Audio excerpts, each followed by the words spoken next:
Where are the low-value men? The hijacker's passport was found blocks from the World Trade Center crash site. You can believe that. You can believe that. You can believe that. Contracted COVID, but says with a mixture of medicines, including the controversial horse dewormer that has poisoned hundreds of people nationwide, he's now recovered. He was the best guy around. What about the people he murdered? What murder? From the headlines to the whisper star, low value mail, low value mail at 9 o'clock. Where truth and fiction take a walk. Why don't you swear on the Bible that you walked on the moon? You're a coward and a liar and a thief. Our stories are.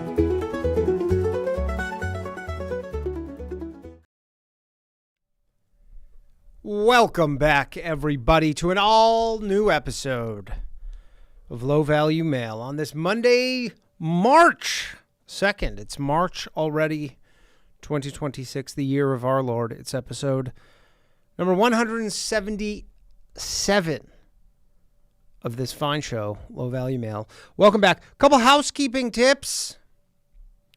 Before I get into things, shout out to Ironman Metal Bill Dank for upgrading to a Save the Bathhouse membership. I'll be addressing that a little later in the show. So you know, fun little new thing. The 800 number is no more. We now have a new number. It's 1-347-391-6995. It's a local U.S. number. But we also have another thing now, which is that there is now a priority number for patrons only. You can sign up for the Patreon, $5 a month, patreon.com/lowvaluemail, MAIL. Gives you priority access to the phone lines to call in. Also, if you live in some shithole country like Canada or Ireland or anywhere that's not America, if you sign up for the Patreon, because I know that some people don't have, it costs them money to call these local numbers, even though it costs you money to call the 800 numbers. For the funny thing about the 800 number, it just costs both of us money. It made no sense. Made no sense at all. But so if you sign up for the Patreon, DM me on Patreon with what shithole country you live in. I will get a local number specifically for you so that you can call locally. That is the Danny promise. So sign up, patreon.com/lowvaluemail.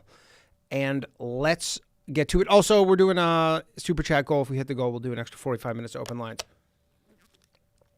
Otherwise, let's get to it. Someone says make it a 900 number. I don't think 900 numbers exist anymore. I think they banned them.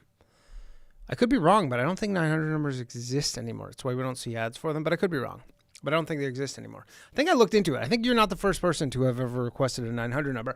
Anyways, to the topic of the day, the phone lines are not open. Somebody is already calling in. Phone lines are definitely not open. Once the phone lines open, I will put a little thing up on the screen that says the phone lines are open. Until then, they are not open. Okay, let's get to it. I'm going to be brief as I can be. There's a little bit of a kerfuffle going on, a war, if you will. Israel, the United States, bombed Iran. Bomb Iran. It's it. This is it, boys. It's finally happening. We knew it was going to happen. We knew it was happening, right? You don't just like take half of your military and just, move it halfway across the world unless you're planning on doing something. Some people are like, oh, maybe it's a deterrent. Maybe they're just deterring them for negotiations. No. The Cryatollah, Khomeini, is no more. There's no more Cryatollah. He's up in heaven crying. He's probably got tons of virgins just fucking plowing through virgin sniz right now. Good for him. He lived a good life. Apparently they're saying he had cancer and prostate cancer, and he was going to die soon anyways. Funny how things like that work. But the USA and Israel are at war with Iran. And Iran is at war with every country in the Middle East, apparently. Every single one of them. They're just hitting them. There's fucking the Burj Khalifa. They're almost, all these hotels in Dubai. Dubai is famously the safest place. The airports, all this shit. Everybody's catching strays. But not so fast. Not so fast, everybody. because I'm sure some of you have seen this. Maybe you haven't. This afternoon, this is maybe in the last 2 hours, Marco Rubio, Secretary of State, comes out, and this is not some hot mic, okay? You would think, for what I'm about to say, you'd be like, this is some crazy hot mic thing. I can't believe they captured this. No, this was like a press scrum.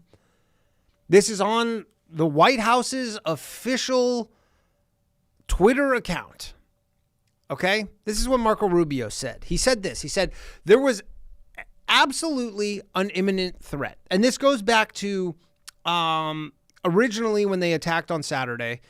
Everybody was like, why today? Why now? The U.S. government, the Trump administration was like, there was an imminent threat. So we had to act preemptively.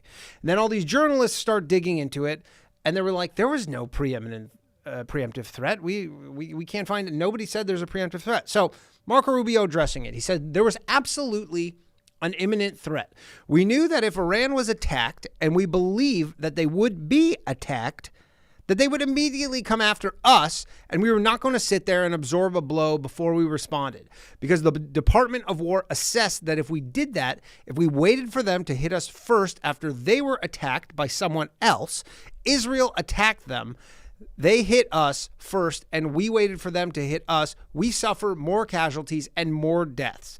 We went proactively in a defensive way to prevent them from inflicting higher damage. Had we not done so, there would have been a hearings on Capitol Hill about how we knew that this was going to happen, and we didn't act preemptively to prevent more casualties and more loss of life. So Marco Rubio, a lot of people are kind of taken aback by this statement, kind of saying the quiet part out loud, if you will. Essentially, that Israel was about to go act, and they were like, hey, we were going to get fucked up. I guess it's like guilt by association. So we had to do something. So things don't seem to be going to plan so far. That's safe to say. We're 2 days in, 6 U.S. military members killed in action. 2 days in, not good. Not good. And they're already 2 days in publicly throwing Israel under the bus. Now, I don't know about you. I don't know if you guys just see everything that, you know, your elected representatives, politicians say, and you go, I believe that 100%. I'm going to go out on a limb and say this seems odd to me. I know some of you guys hate Israel, and you're injecting this Marco Rubio little scrum thing, his statement, right into your veins, straight into the veins. For me, this seems odd, actually, after 2 days. I could maybe see this statement after, you know, a long, drawn-out, protracted war, hundreds or thousands of U.S. casualties, but 2 days? And this was, again, in response to Trump basically saying that they struck Iran due to a credible attack on them. And then the reporters, you know, they go and dig in. No such credible attack. But so now this is basically, it's just Israel was going to attack and Iran was going to just go fuck the U.S. up, I guess. I don't know. But there's a lot of things that could be going on here. Now, maybe, and look, I'm pretty open to all potential scenarios here. Maybe the administration is just absolutely they are fed up with Israel. They were forced into this thing. They didn't want any part of it. And they're just like, fuck you, Israel. Look at what you're making us do. We didn't want to do this, right? Israel just can't be controlled. They're just crazy. They're loco. They can't be controlled. They do what they want. U.S. has no say in the matter, right? That's one option. I mean, you do have to factor in, though, that Trump does believe that the Iranians were trying to kill him, have tried to kill him. Iran's slogan is literally death to America. There's a long history between the two countries, maybe the three countries as well. And also another, you know, scenario. Maybe this is just a distraction by the U.S. government. Maybe Israel is actually happy to be the scapegoat so the U.S. can save face. Because this is a kind of saving face statement by the U.S. here, right? They're trying to be like, hey, don't blame us. Blame Israel. They're the ones who got us into this mess. And it's not like Israel has a particularly great reputation at the moment. So maybe they kind of were like, yo, you're going to take the heat for us, you know? We can still do all this stuff, but just if anybody asks, it's your fault. Is that cool? And Israel's like, yeah, that sounds good to us. And that's great for the U.S. Now the U.S. just says, look, we were forced to participate in this war. We didn't want to do this. And if things go well for America, if things go well here, America gets all the credit. And if things go badly, Israel takes the blame. Seems like a pretty good deal for all parties, really. The dynamic here, interesting. Regardless, very interesting dynamic here. Because, of course, Israel is a sovereign nation. If they want to go to war with any of their neighbors, they are free to do so, but face the repercussions on their own, right? Similar to many other countries on the planet. But the U.S. has military bases all over the world. They have 19 of them in the Middle East alone, right? And since the two of them are basically seen as connected, especially in the Middle East, anything either one does essentially blows back on the other. So Israel, oddly, actually has some leverage over the U.S. here. Not because they're, I'm sure you guys are like, yeah, because the U.S. government's captured all that stuff, as many of you believe, but because the U.S. wants to exert general influence over the region, and now Israel is actually kind of taking advantage of it. Israel at this point is just the girlfriend who goes and starts fights with huge dudes at the bar and then just leaves the boyfriend to just clean it up. Just basically finds the biggest fucking guy they could find, calls him a little dick bitch, just a pussy, and then goes and waits in the car while her boyfriend has to fucking deal with it. And deal with it they are. They are dealing with it. I mean, there is an element, and it's hard to say because, we're not in these rooms. And if any of you think you're like, yeah, we're just getting all the information, they're just giving every fucking piece of information they're working with to us. They're not. This would be, I guess, I don't know if you could define this as a limited hangout, but we're getting pieces, obviously. Right. But, they had these recent successes, the United States, previously bombing the shit out of Iran, and then Venezuela last month, or I guess that would be 2 months ago now in January, kind of maybe made them think that they go, hey, we're killing it. We got the discombobulator. We got the thing that makes people's heads fucking bleed. So this will be easy. This will be a piece of cake. But now they're saying timeline is 4 weeks. They might be in this for 4 weeks. And, before it was like no boots on the ground. And famously, people are pulling up all of Trump's old speeches, all his old tweets basically saying, about Obama wanting to go to war with Iran because he's weak, and Trump's being like, I'm the anti-war president. You don't seem like the anti-war president, Donald Trump. It's a lot of wars. We're literally, the first 2 months of the year, you had 2 wars already. Now, I wouldn't count Venezuela as a war necessarily. But, they're probably feeling themselves a little bit. Now, the 4 weeks thing, it could be, 4 weeks. It could be fucking 6 months at this point. And again, they're saying no boots on the ground. There could be boots on the ground. This might be just the ultimate clusterfuck here. It's hard to know. And look, Trump keeps saying, he goes, this is in the hands of the Iranian people to overthrow their government. With what weapons? What weapons are they supposed to overthrow the government with? You know what they really should do? Is they should go just Fortnite style, just crates of weapons dropping into Tehran to arm the population. He keeps saying this. He's like, yeah, we did our part. Now it's up to them. You're like, with what? What do you expect them to do? It's hard to think. I mean, look, I'm open to the possibility that they had no plan on this and it really was just Israel was like, yeah, we're going for it. Just Leroy Jenkins. Israel was just full Leroy Jenkins, if any of you know that reference. And Israel and U.S. was just like, fuck, all right. I guess we're getting roped in here. Now, I'm sure you guys all know, Sunday, Austin, Texas, Islam-inspired terrorist shooting in Austin, killing 2, injuring 14. Nobody from Kill Tony was injured, so that's positive. And, you know, there is an interesting distinction between fucking with Muslims versus South American Christians, which you cannot really ignore here. Because nobody for 1 second was worried that some angry Venezuelans were going to get retribution for Maduro in this country, right? But the moment the Iran shit popped off, you're like, I mean, I saw many predictions being like, yeah, probably something going to happen. And then, what was the shirt the guy was wearing? I love Allah, or it was like property of Allah or something. Not great, because now when I see someone wearing that shirt, I have to profile them. It's like, if anything, you're putting me in a tough spot walking around New York City. See some guy with I don't know. It wasn't property of Allah, but it was something about Allah. Can't draw a picture of the guy. Oh no, that's Muhammad. Can you draw a picture of Allah? So many rules.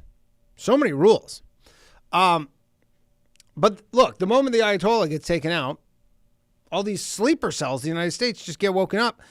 And you have to think, probably not the last of them. Which is a good thing I live in New York City and take the subway every day. That is just awesome. Might be taking Ubers for a minute. Probably subway might not be the best move for a couple of years. Realistically, the way this thing goes, and again, they had to have known about all this stuff. Now, surely they also had to know that wide open border for 4 years, there must be some Islamic terrorists already in the country, just kind of waiting for shit like this to pop off. And again, the dude who did the shooting in Austin, he was from Senegal, which is even more concerning if you think about it. He wasn't even from, I don't think Senegal's a Muslim country. The guy just was Muslim. He was a United States citizen too. He was naturalized 13 years ago, I think in 2013. I mean, if we get the redheaded Muslims, if we get the white redheaded Muslims popping off, that'll be really scary. That'll be the scariest scenario, is if there's some terror. Because once the white redheaded Muslims start popping off, that is a can of worms you are not putting back. Absolutely not. So, there's a lot of factors at play here. It's hard to see this quickly resolving for Trump.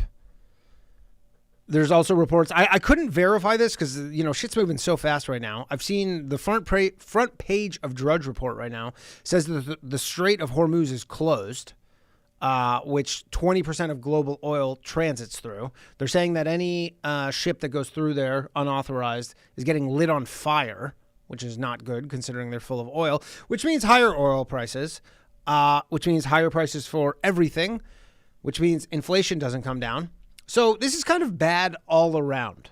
Unless this is, you know, unless Trump absolutely just, you know, art of the deals this, and this is wrapped up in 2 days and everybody's just like, see, you got us again. You made everybody worry again.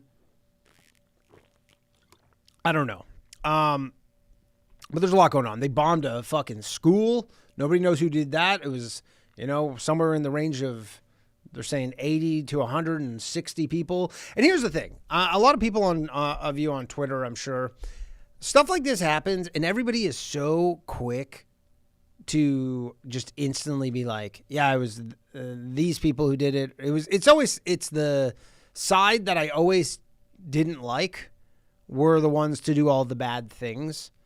And I'm just like, why? I don't get why people want to immediately just jump and say like, yeah, this for sure happened and this is for sure who did it. Because you're like, you don't know yet. I don't know what the benefit is of this other than just like, yeah, this is my side and I'm trying to score some points. But the school was blown up with like, they're saying, I don't know, 80 to, I've seen reports anywhere between 80 to 160 children. I think all girls, which if it turns out the U.S. or Israel did that, worse if the U.S. did it. If Israel did it, they'd just be like, yeah, Israel does stuff like that. If the U.S., if that turns out that was the U.S.'s, buddy, not good. Not good. All right, I'm going to open the phone lines. I'm sure a lot of you have a lot to say about this. You know, how do you think this winds up? I'm sure you have a lot of thoughts about this, about Israel. What's to be done with Israel? Really? The U.S. has really painted, if this is true, that really they just had no option. What can they even do? They really fucked themselves over on this one, didn't they? I'm going to read a couple super chats that I see that I missed. Hold on. We got the Spire 2K says, if you want to do another Flat Earth ep, have Hugh Janus on. He is one of the best. Very funny. Schneidtime says N. The Spire 2K says, another good Flat Earther, but a girl, Wilma Dickfit. Is this an old Simpsons episode? This is not Moe's. You're not calling into Moe's, but thank you for the super chats. The phone lines are open, 1-888-949-2969. If you are a patron or a YouTube channel member, I dropped the priority phone number, which I obviously will not say on the air. And if you have access to it, please do not share it. The toll-free number is gone. Someone says, what happened to the toll-free number? I got rid of it. It was so expensive. It was several $1,000s a year for literally no reason. 98% of you live in the United States and can call a local U.S. number for free. It made absolutely no point to have. And I figured maybe I'll do this thing and have an extra Patreon number. So having basically a second number. So we're going to try it. But I'm not bringing back the 800 number. It made no sense. The only reason I signed up for the 800 number is because Zoom is so confusing. And when you sign up for it, they made it seem like it was free. Like I just signed up for like an unlimited US Canada calling package. And then Zoom makes it seem like you're like, oh, it's just an extra $5 for the 800 number. But it's actually they charge you per minute. And every time everybody calls, every person who's on hold, I'm getting charged per minute for every person who's on hold. And sometimes people are on hold for 2 hours. It's crazy. So I'm not doing that anymore.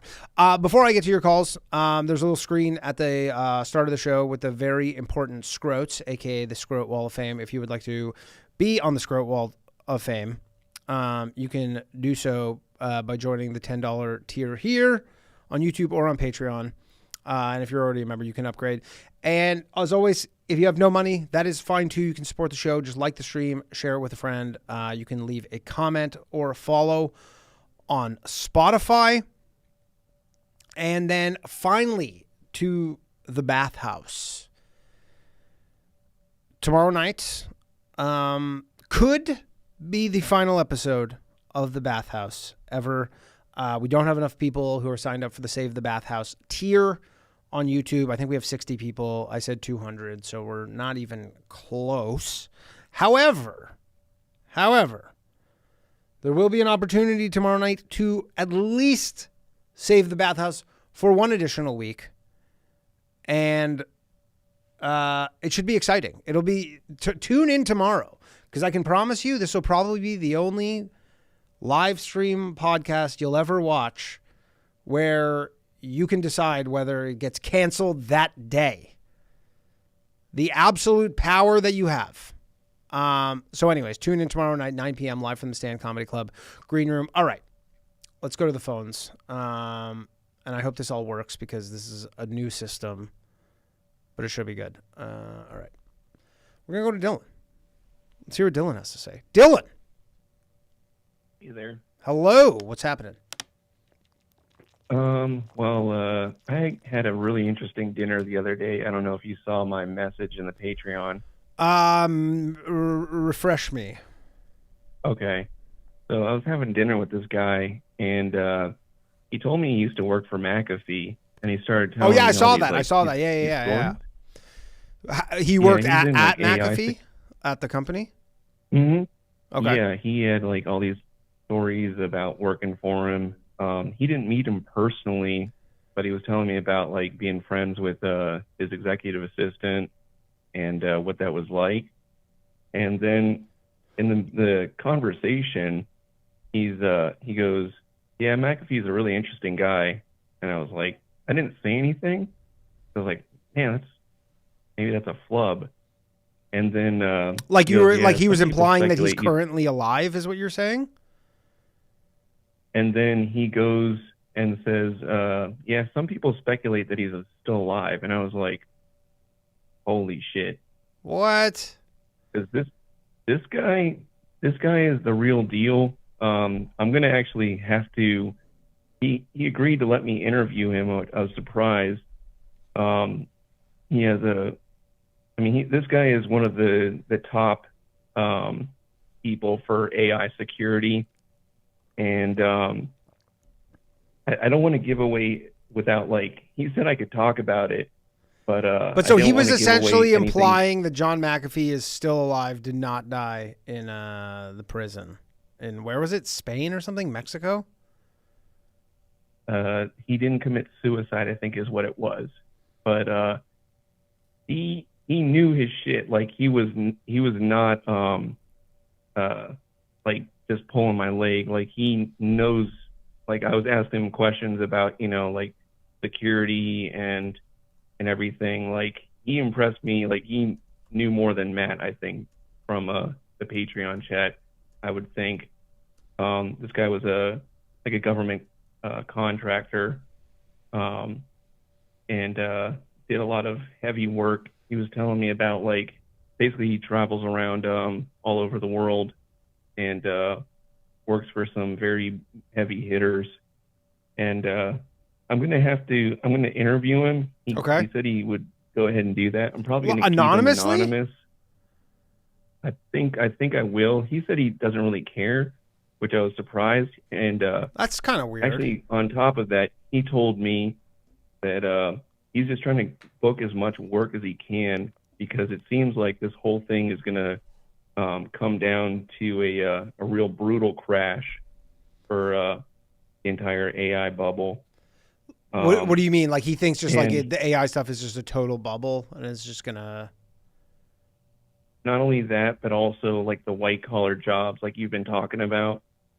His son, he tried to train his son all his life when he was raising him to go into what he was doing, and the son just wanted to be a welder, and he actually ended up making the right choice, he says. But yeah, I'm gonna have to end up probably changing my channel name to get rid of the 1488, because I don't want to embarrass him. You can always change it back. I'm sure nobody will scoop it in the short period. He said he would promote it, and I was like, I really don't think you want to be well, that's kind of the thing you run into, is if you're trying to have somewhat regular people on, they're going to be 1488. Unless you can come up with a good cover story for that. Oh, I don't care. It's more about his identity. I just wouldn't want him to be associated with that. I'll probably do it anonymously. That's probably a good idea. But yeah. Cool. All right. When's that coming out? I gotta ask him when he wants to do it. I didn't really want to push it too much. I just asked him if that was okay. I'll probably try to set something up, maybe in the next couple weeks or so. Cool. All right. Well, people, you can check that out on your channel. Any thoughts on this Iran stuff? So I think you're kind of right. I've had this inkling that it feels like we have this bad girlfriend that we've been trying to get rid of, and because Trump seems to be either blackmailed or something really bad is going to happen to him if he kind of just this might be just copium, but it seems like he's almost trying to get away from these people, because he's realizing it might be fun to be tied into this country that pays you $250 million, but if you're going to sink the entire country and all of the people that are part of this big system, it may start to be not worth it. Not worth it. I mean, did you see the Marco Rubio thing?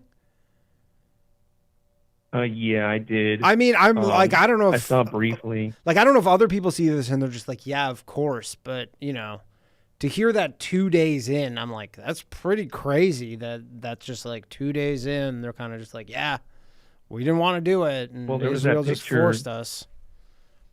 There was that picture of him screaming at Hegseth. That was old, apparently. They were saying that wasn't recent, though. But they were saying that was okay. not. But that could have been. I mean, it couldn't have been older to... than a year. But I don't think that was since Saturday. Okay. Yeah. And they were trying to get rid of. They were trying to get get out of this and then do a ceasefire, because it's basically ending up the same way as last time with the 12-day war. And Iran just said no. To get involved. Like Iran, basically, they're like, we want a ceasefire. Iran's just like, no. And Iran has definitely been getting a lot of help from China, put in their ships, and has been giving up coordinates. That's why their missile strikes have been so accurate. They're wiping out plenty of high-ranking officials that are even in bunkers, and they're just going out of it. This is the other thing too, is why the Americans seem to like not want to be in it, because one, it seems like either there was a sabotage on the Ford carrier group, that they had the sewer lines backed up, and then they had to stop in Cyprus. Yeah. You didn't see that? Hold on a second. I saw something. Sorry, there was someone else got unmuted. Sorry, go ahead. Yeah, so in Cyprus? I saw something about Cyprus. Ford? Yeah, there's something about Cyprus. Yes. There's so much going on right now. It's fucking hard to keep track of. And then on top of that, so we only sent 2 carrier groups. And normally from everyone that I'm hearing, like Douglas McGregor and a lot of these other former planners in the military, they're saying, 2 carrier groups is not nearly enough to go and deal with this. And then the other carrier group that we sent over there just backed out into the Indian Ocean after, I guess, almost taking 4 ballistic missiles from Iran. So it's almost like we're trying to like back out of this, and the casualties, I'm sure, are a lot higher than what they're describing. Because there was one report they were like, someone was trying to spread, but again, there's so much like misinformation right now, but someone was trying to say that there was like 500 U.S. service members killed yesterday in some like individual attack somewhere, some base. That was from the IRGC. Yeah, but if they didn't confirm that, and then just the U.S. came out like way later, that'd be its own scandal in and of itself. But if the U.S. lost 500 plus people in one go, that would be Well, how did they confirm? Like, because it was the IRGC that's saying it was 560 people. What did they do? Go directly onto the ground, put boots on the ground, and then like? Yeah, I guess they're just like they just them. keep 560 people there on that base, and we killed them all. That's the only way I figured they could even come up with that number, other than just like pulling it out of their ass. They're just like, yeah, we killed everybody. And there were 560 people there, but there's no way they killed 560 U.S. Like service members, and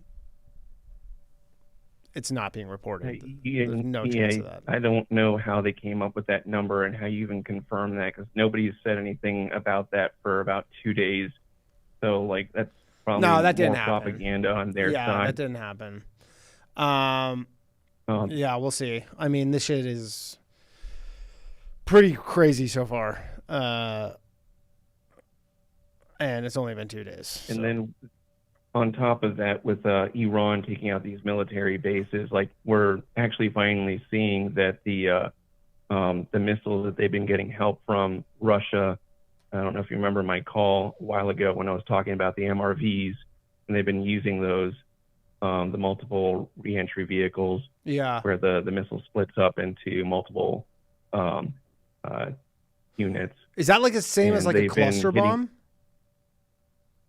Not really, because, well, depending on, I don't know the technology that they have. I know that the Russian ones individually can target and move after they've left the warhead. But I don't know if the ones that Iran has have that same capability. Yeah, and they're saying they're just like deploying all their oldest shit, and they're actually like their really high tech stuff they're actually saving for later. And I've been seeing other stuff where, well, I've just been seeing other stuff too where the U.S. has depleted like a huge chunk of its like anti-missile whatever technology, and they're going to be basically spent like fairly soon. Like some people are saying that they can't even go a They've been month. saying that for Ukraine for a while. That's true. And they've been building these missiles for quite a while and really investing in it. And the thing is that these are like state projects, so they don't have the problem that the U.S. has, where we have to develop contracts where it's like a year out before they get the approval to go and build things. Right. Versus like China and Russia and Iran is just basically like kind of a soft dictatorship where they can just order the funding towards it, and they don't have to also worry about these like these companies that are trying to get their hands in it and basically making what is that called, planned obsolescence. And they have all those one-way drones like that. They're just like flying into shit. It's pretty crazy. Yeah, and like the U.S. put in a bid. This was like 6 months ago when the stuff was happening with the Yemenis, with the drones, and they were planning to go and make like, I don't think it was like 28 million drones or something like that, and trying to compete with Russia and Iran, because they realized that like sending a $1.4 million Tomahawk to go and take care of a $10,000 drone was not really that economically viable. No. I saw them have something cheaper now that they've been dealing with them, but even still, you're like, this is going to cost so much fucking money. I'm surprised I haven't seen that meme yet of the Iron Dome meme where it's like my tax dollars somehow also my tax dollars. I figured that'd be getting a lot of play right now, but not really. All right, Dylan, I gotta let you go, man. Good talking to you though. All right, bye. Dylan, everybody. Yeah, the banger meme. Haven't seen it. The Spire 2K says Danny Polishchuk is greater than Danny Polish my knob. I don't get it. All right, let's take another call. The phone lines are open, 1-347-391-6995. Or if you're a patron or YouTube channel member, there's a special number. Cut the line. And as I mentioned, if you live in a shithole country, sign up and I'll get you a local number that you can call so you don't have to pay. All right, let's go to Patrick.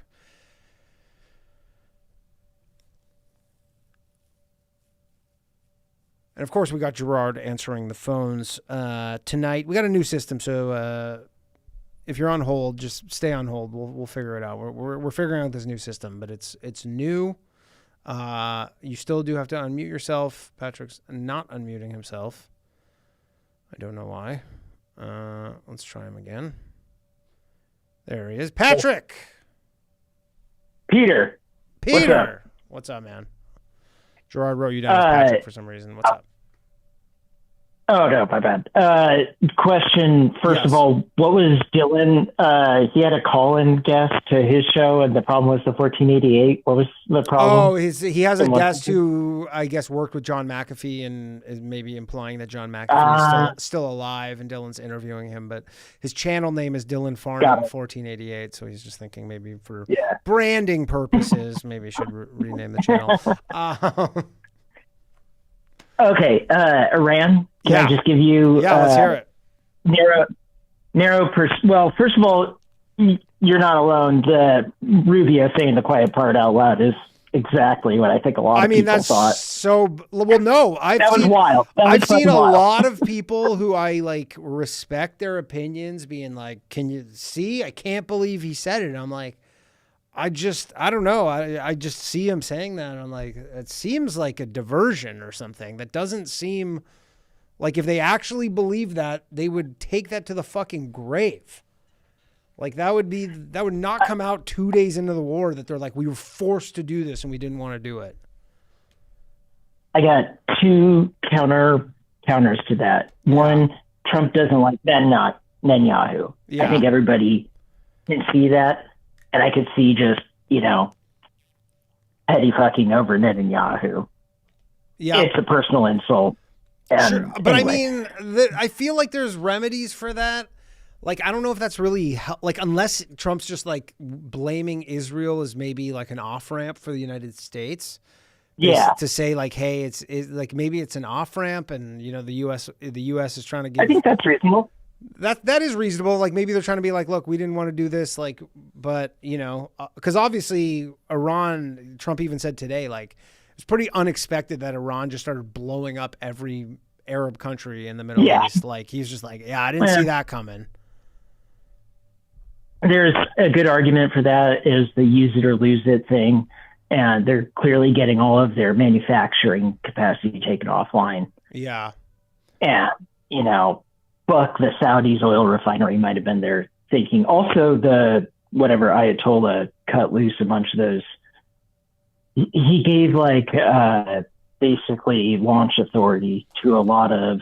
Yeah, and they had them like the launch like coordinates all set for like if he decentralized it. Yeah, and he's just like, if I'm killed, like basically launch immediately. Yeah, do your thing, but cause chaos. Yeah. So that leads me to like the overall point, and I'm not saying I totally agree with this, but it's just perspective, is that both Iran and Venezuela were scheduled years. Scheduled may not be the right word, but they are consequences of the Chinese invasion of Taiwan next year. And yeah, I mean, so I've seen the oil. I've read the oil angle, where essentially, Venezuela was, I think, exporting like 800,000 barrels a day. Iran was about 1 million barrels a day to China, which they're now going to have to make up somehow. But it's still like, obviously, I'm sure it's not the most convenient thing for China, but it's still only like, I don't know, 12 to 15% of their oil. Yeah, that's... If I may, I think China gets the largest fraction of its oil from Russia. Yeah, and Russia has an endless, short of the Saudis, they have a pretty freaking endless tap. And China's got pipelines going into their fields in the Far East. The oil one doesn't seem as strong to me as simply China's planning on doing their thing next year, and if we take out the Maduros and the Ayatollahs, can't touch Kim, but at least we could stop those guys from starting shit. Yeah. And turning it into like a quasi two-front war. I am really curious, how much they thought this was just going to be like some kind of cakewalk. Like this was just going to be like bombing their nukes where they're like in and out in an hour. They might be pretty limited. Aside from all this assassination thus far, it seems like they're really focusing on kicking the shit out of their missile production. Yeah. Like that's and I mean, again, a large factor. It's hard to say like what threats they've made, like, what's true and what's not, but they're like, oh, the big shit's actually coming soon. Like this has been like the US is like, this has been nothing, but they might just be posturing. Like it's hard to know exactly, but seems like things aren't going as planned. Agreed. And I don't know, my 2 cents are I put zero stock in most of the the 500 dead Americans. No, it's just like saying, we got something special up our sleeve we're going to launch at you. Yeah, no, that I can't see that being true. I mean, that would be insane if they just are like keeping a lid on that for some reason. I don't believe that. No, I don't believe it But either. that was my 2 cents, is that it's all China, and this would have happened with Kamala. This was going to happen with any American president, because getting Iran and Venezuela off the table of it does weaken China, which is like, they have been doing a lot of stuff that indirectly weakens China. I guess this is obviously a way bigger deal than Venezuela. Because again, it's like there are fucking Islamists in this country who are going to do some crazy shit. And, probably. Whereas like there's no Christian South Americans who are about to go fucking like rent a U-Haul and go blow some shit up. Agreed. Yeah, so but I'm sure they know all of this. I'm sure this isn't news to them, so. Well, and just the last thing I have to add to the whole it's all a chessboard kind of point is the Chinese have a lot of missile tracking hardware parked between the Persian Gulf and the Gulf of Oman. Oh, really? Look up the Liao Wang, Liaowang, Iran. and people are saying, oh, it's there to help the Iranians and pass on targeting data on our jets and our drones, but it reads really like it's there for the Chinese.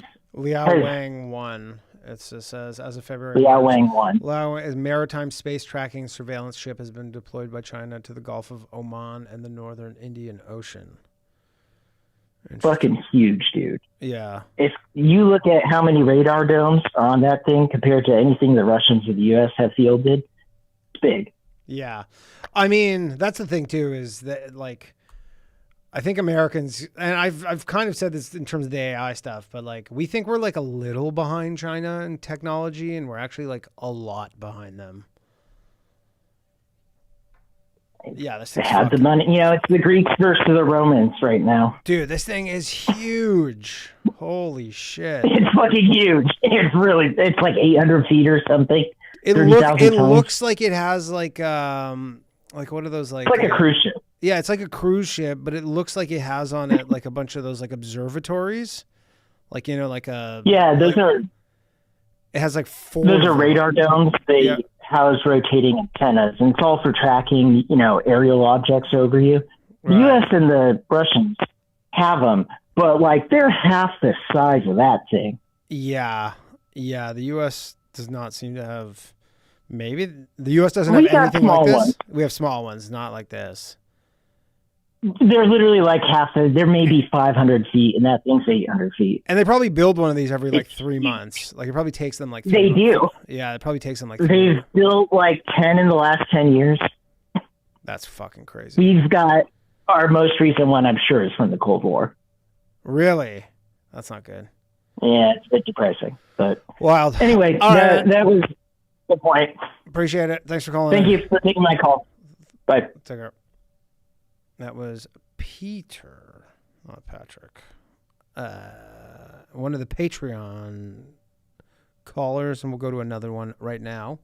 This is Charlie. Charles. I don't know if this is Charlie from Florida. Charlie from Florida. It is the very one. What's up, man? How you doing, man? Very well. I was just in your fine state this past weekend. I just got back 5 hours ago. Where were you? Same place as always, South Florida. Oh, Tampa? Area? No, other side. The Jew side. Oh, okay. Oh, I see. Yeah, how is it? Is it still cold as hell up there in New York? It's like in the 30s. It's not bad. It's like 30 right now. Yeah. It's not the balmy 78 it was yesterday. Yeah, sure. All the cold weather, I think, is beyond us now. Yeah. Yeah. So, are you preparing for the whole Iran escalation thing? What is it seems like it's. I don't know. Like, I'm not a fucking like war expert. By any. I'm not either. It seems like everybody on Twitter is. Well, that's just the nature of Twitter. Is everybody becomes an expert in the current thing, right? Which I'm not. Yeah. I'm just kind of sitting back and watching. But right. Yeah, it is. I mean, this one seems like the craziest kind of jam that Trump's got himself into. I mean, it is a big deal. It's Iran and fucking. And it wasn't like the bombing for the nuclear site where we found out about it once he gave a press conference and was like, yeah, we're already gone. Like, it's over. We're gone. Nobody was hurt. This is more like, oh, yeah, you can. And, and that was the thing. He was like, I promise no new wars. And everybody was like, was that a war? Like, there was a debate over whether that was a war or not because it lasted an hour. But you're like, this is definitely a war. You can definitely see how there's probably can lead to, like, boots on the ground and soon. So this is like a whole different can of worms. That he's not ruling out boots on the ground. Well, that's pretty scary. And again, he might, like, a lot of this is just, like, could be shit talking, right? Like, a lot of it could be, like, just say crazy shit and hope to, like, the enemy is, like, scared enough that they'll kind of reach some kind of compromise, but might not be. To be honest, I wouldn't be surprised if they hire a couple of guys in their 40s, like me and you, maybe, to go fight. You never know. I don't know if I'm draft eligible due to my bone spurs. But yeah, I mean, even like they had the classic thing where I think it was like Oman or the Saudis called Iran and they were like, you know, do the thing where you retaliate by just like dropping a bomb in the desert just so you can say you retaliated. And Iran was just like, wild. No. Well, that's what they always do. They always do that where they're like, say, we're going to bomb this air base, but everybody leaves. And then they drop a bomb on the air, some rockets on the air base. And they go, that was our retaliation just so they don't look like bitches, basically. Wow. And Iran was like, no, we're not doing this time. Well, the crazy thing to me about this, and like, you know, and I mean, can you blame? You can't really blame Iran. Yeah. Like to a degree, you're just like, No. yeah. I mean, you killed our 40 top like leaders. They're like, yeah, I guess this is an actual war. It's weird. I happened to wake up on Friday night just right when he dropped that 10-minute video where he's talking about how, you know, there might be a lot of casualties and this and that, and it's pretty frightening to see that because, you know, it's like you've talked about it on your show before. It all goes back to this war has been fought for a long time between them, you know. Yeah. And it goes back to religion, of course, and I don't know. Like, I'm Christian, but I still don't know the correlation really between what the Bible says and what, you know, is accurate in terms of who's this is like for what and what makes sense.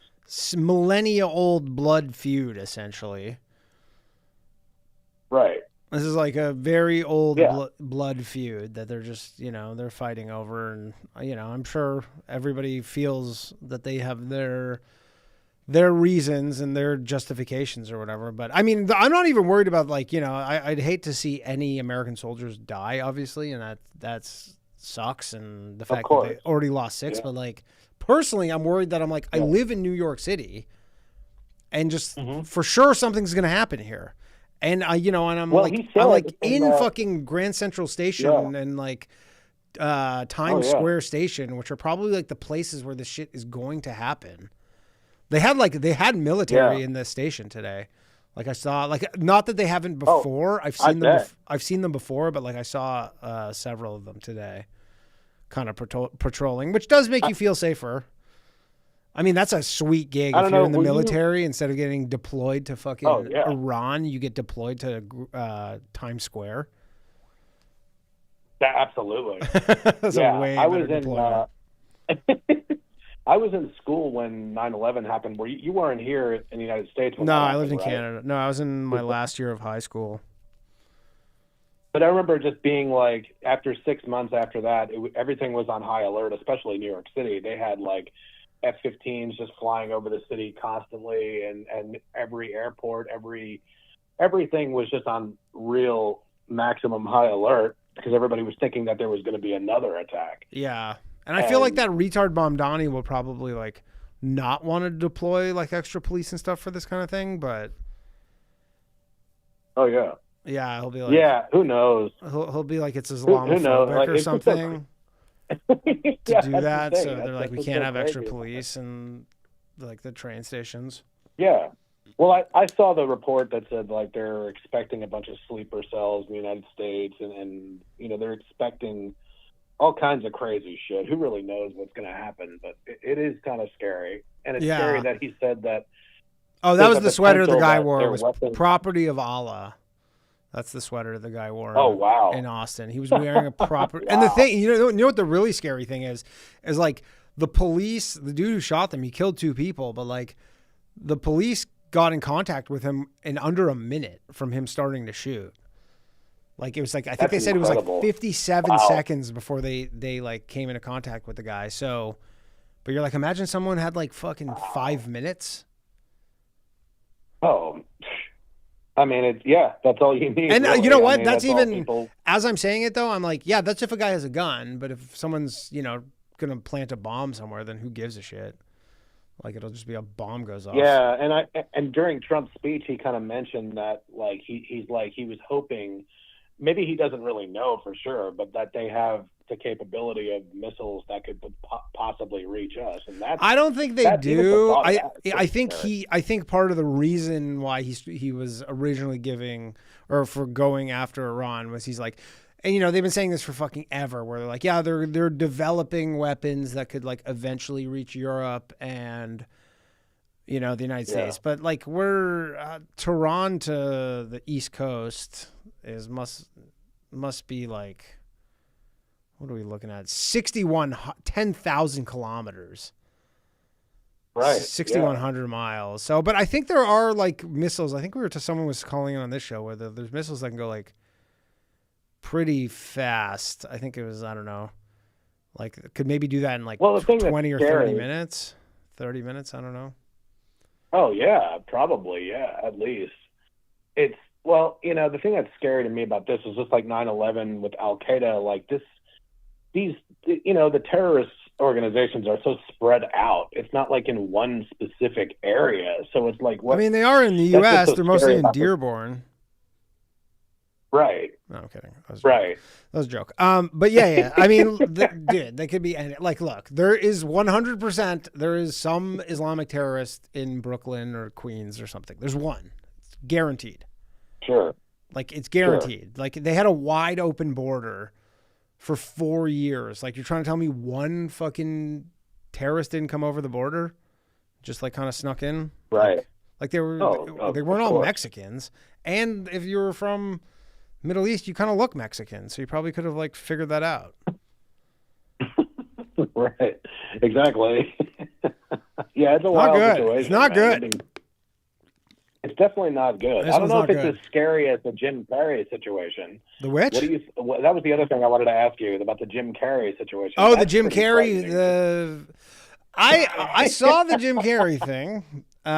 Jim Carrey actually lived in the same city that I grew up in. Fun fact. Oh, really? Yeah, in Canada? Oh my God. In Burlington, Ontario. Wow. Jim Carrey lived there. Yeah, that was a big deal when I was a kid because he was right. so famous. He lived in Canada. That's he's Canadian. That's just a guy who has plastic surgery. That is like a guy who's, how old is Jim Carrey right now? He must be, what, 65? He's in his 60s. He's in his 60s. So I looked it up. He's in his 60s. He is 64 years old. Yeah, so he's 64 years old. So he's just a guy who, like, got some work done on his face to not look old. Right. You know, like he had like the eye surgery, like, you know, they cut the skin and like he just looks weird now. Just like every woman who does that shit looks weird. And remember the girl from The Boys? Remember that chick? And she was like, she got all that work done on her face and everybody's like, she looks so weird. Oh, now. yeah. Yep. Yeah. It's just, I don't know. Everybody's like, oh, it's a different Jim Carrey. And you're like, no, it's just like, that's a dude, a 64-year-old man who had plastic surgery. Well, there's that whole thing where people think it's like a clone, and there's people have been replaced, and you know. No, they didn't. I mean, there's first off, that whole thing. You could do a deep dive on that too. That was like so funny to me. I mean, did you see? I was laughing so hard. There's this like one Twitter account who like some people are just like so quick to jump to like everything's a conspiracy. Oh, I know. But there was this one guy who I don't know if I can find the video. His account. He's like kind of got so many. He's kind of got a big account, but basically, here is Hustle Bitch on Twitter. And then he says, this is from 10 hours ago. He says, they didn't want you to see this. Men caught loading NYC snow into a U-Haul at night.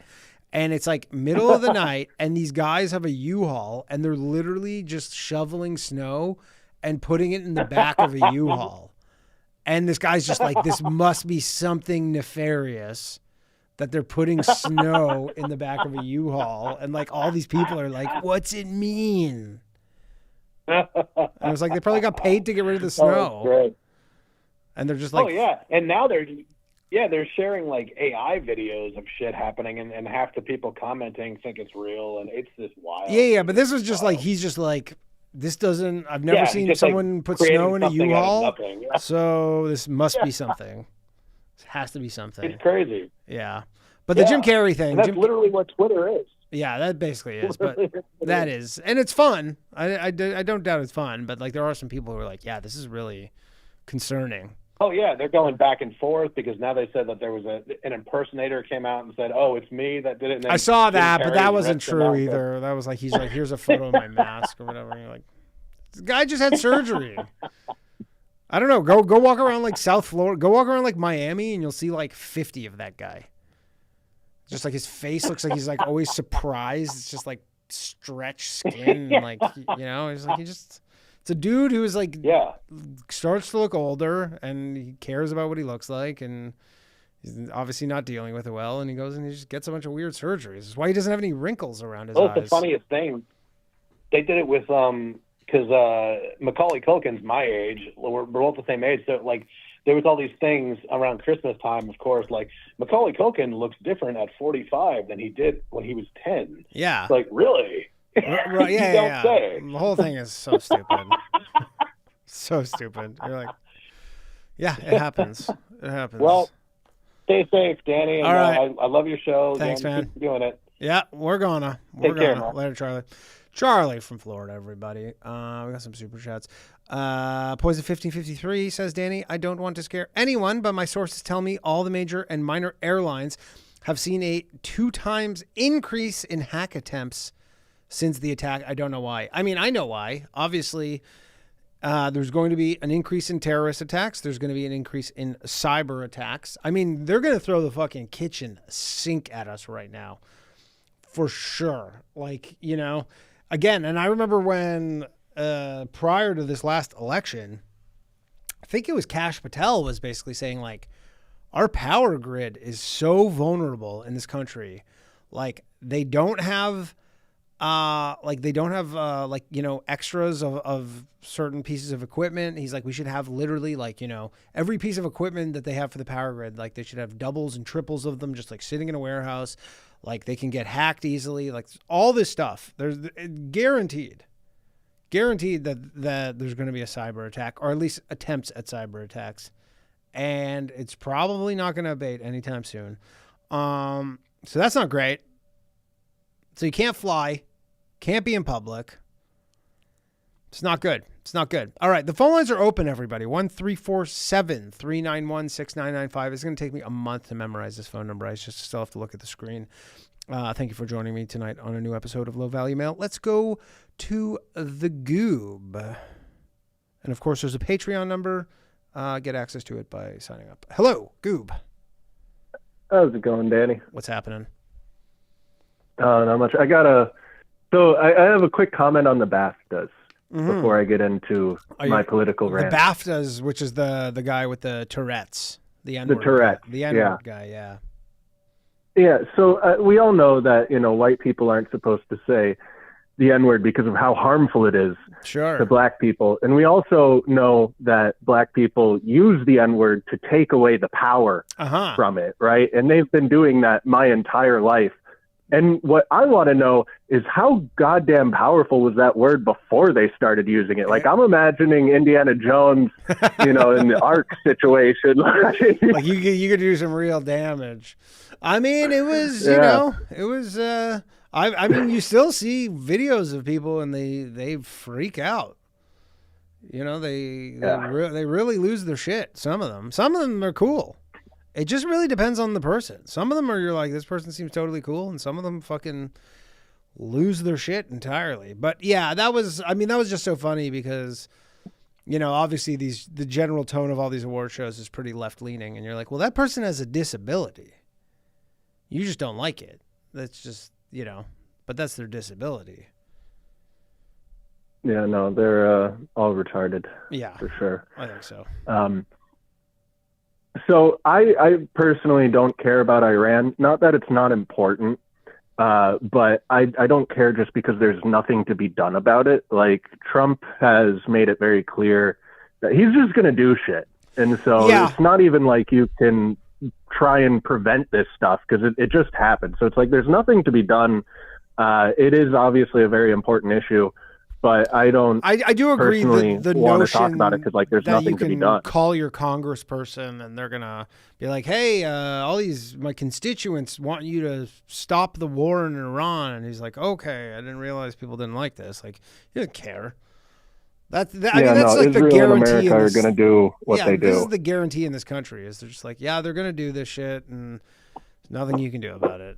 And just go watch your sports. So instead, I want to talk more about the troons again. Okay. What's new with the troons? Yeah. No, not even specifically about the troons. Just I've still been making Politigoob videos. Okay.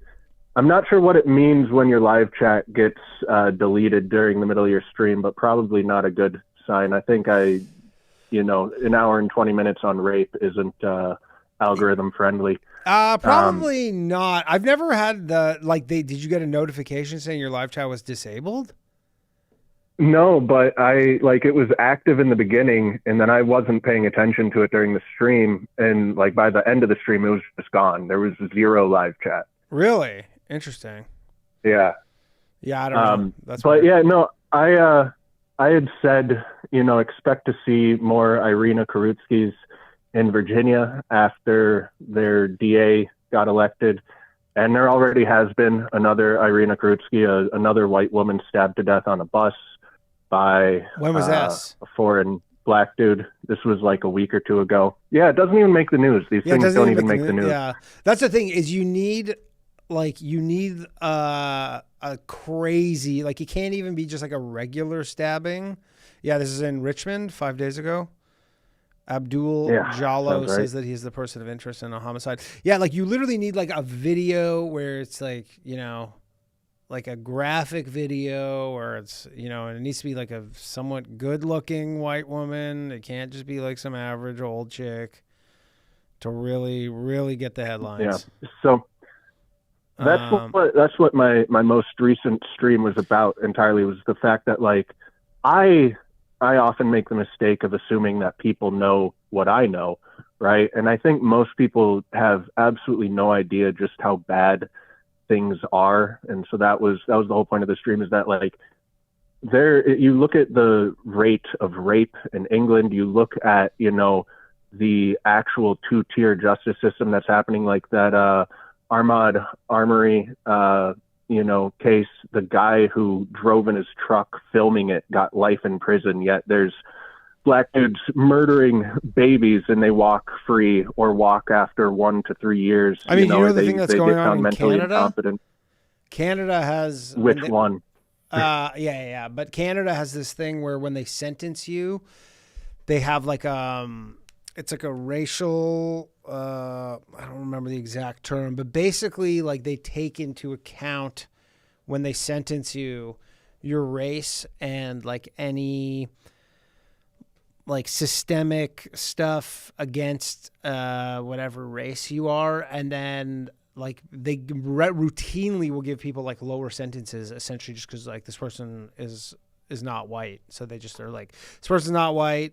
And then they kind of got stuck in it, but not that they changed it, but they, in some indigenous person, murdered some indigenous woman. And then they were basically gave them a lighter sentence. And you're but it's they killed them. But the victim was, Yeah, but they're but the perpetrator was indigenous, but you're the victim was also indigenous. Right. And indigenous women are killed mostly by indigenous men. But then they're but we have to give them some sort of leniency because the whole thing doesn't make sense. But that's Canada. Yeah, and I mean that's happening here too. There was the black judge, I forget which state, but this guy brutally raped and murdered this woman. Didn't murder her. I think she wasn't killed. Anyways, but the judge, he was supposed to get 20 years or something, and she reduced the hell out of it. And during it, she's yeah, it's because you're black, you just slip through the cracks and all this stuff. And while she's saying this, he is yelling in the courtroom nah, bitch, I meant that. I'll do it again. It's I'll see this bitch when I get out and finish the job. Just and she no, the judge went through. She massively reduced his sentence, and she's you're just a poor black guy, and he's no, I'm not. I knew what I was doing. That's So yeah, I'm surprised you didn't see that story. So that's the thing is people don't realize it's a big country, man. It is. So while you're worrying about enemies in Iran, we have enemies here. You saw the State of the Union where the entire Democrat party, other than I think John Feder person, stayed seated while Trump's going, put American people ahead of invaders. Like he worded it slightly differently, but he goes, we stand in America for the fact that we put our people first, and they all stayed seating. And so, I've been pushing this narrative of like the majority of Democrats want you dead, the majority of blacks, Jews, Muslims all want you dead, which is an absolute fact. And people don't want to accept it. And it's like, even if, again, the grandma who, as previously I've explained, she also wants you dead. But even if you think like she's just a sweet old woman with good intentions, it doesn't matter. The system that they are supporting is a system that will exterminate you and is working actively to exterminate you. You are being replaced. You are being genocided. This is not a joke, and people need to wake the fuck up. And things are already horribly bad here, but they will, I don't think also people understand the rate of acceleration, right? Like, another Democrat president can do ridiculous things like naturalize all these invaders, open up the border again. Like, it's not looking good for that. Situation. I think I saw something after every war, after every Middle Eastern war, it was like you're basically guaranteed a Democrat for like at least 8 of the next 12 years, essentially. Yeah. This is an existential threat, and it's not one that's like abstract and off in the distance. It is here now. And if people do not wake up and they do not get comfortable with the idea of being hostile to the people that want them dead, of expressing openly their opinions, right? Like, there is this spell that has been cast over the right of the way we win is by doing nothing. And there's this strange dichotomy within the right of either we do absolutely nothing or we do mass murder, civil war, right? And there's like no in between. Whereas on the left, you have people where, okay, they work in HR and it's like they get a whiff of maybe someone is right leaning or Trump supporting. It's like they're not going to hire that person. They will take every single action, big, small, or medium, that they can in order to harm and disenfranchise their enemies, which is, the white population of America, the Christian white population of America. And yet the people on the right, they just keep wanting to play nice, and they keep wanting to keep their head down, and they keep wanting to just do absolutely nothing and wait for their government to save them when it is their government that is their own enemy. And I don't know how to break that spell. But I don't know how to break that spell. And if that spell isn't broken, then we all die. Like, that is the simple reality of it.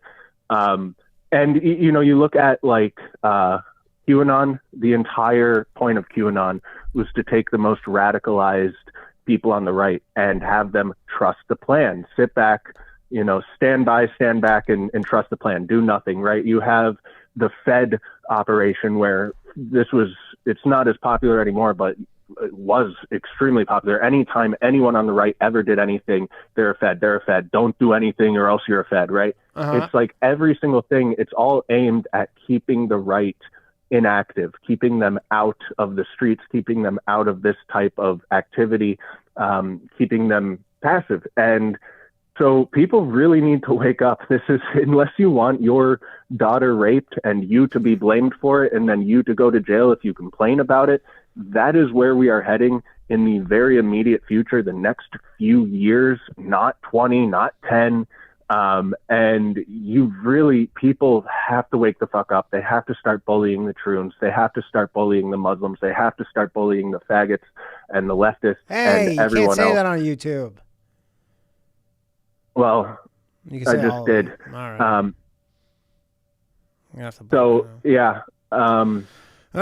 It's not good. And get active and get out of this dichotomy of my only choice is do nothing or mass murder, civil war. No, there's a whole lot in between that you can do. Do something or get raped. Yes. Correct. Okay.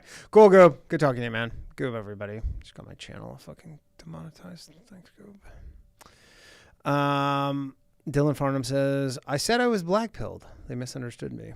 It's like a racist Rodney Dangerfield bit he's doing. All right. Let's take another call here. Stay on the line. I'll do my best to get to you all. Who do we got here? Didn't pick up. All right. Let's try another one. Oh, there we are. Hello. You're on Low Value Mail. Howdy, am I on Low Value Mail with Danny Polishchuk? You are. What's up, pal? Oh, hell yeah. Good deal, dog. What's the good word, Danny? Nothing much. Just doing my show. How are you, Chris? Keeping your nose out of trouble? You know me, man. I'm hanging in there. I sure am trying my best. Right. Bizarrely enough, I got some wind in my sails, and I got some mojo and swagger going my way right now. Nice. What happened? Oh, I've just been given opportunities to get my life back together and to get things on track and move things in a positive direction as opposed to spiraling into like opioid nothingness. That's great. That's great. Yeah, you gotta stay away from that demon. That opioid demon. 100%, man. It's absolutely crucial. In fact, it's imperative. Yes. It's mandatory. That's been made clear to me more than ever that I basically have two options, and I'm fortunate and lucky enough to have these opportunities ahead of me that I can hopefully take advantage of, so long as I stay clean. And how's the staying clean part going? I copped 20 minutes ago. That's not great. But I'm trying. Here's the thing, though. As far as my usage, it's probably 20% of what it was when I was most frequently calling you. That's good. That's something, I guess.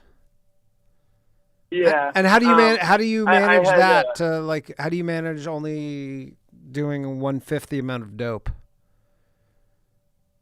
The truth is, I could get into it, but as an alternative to Suboxone, which is what I used to use, and which is what a lot of people use to wean off dope, but then also continue to stay on it because you can't get high when you're on Suboxone. Yeah.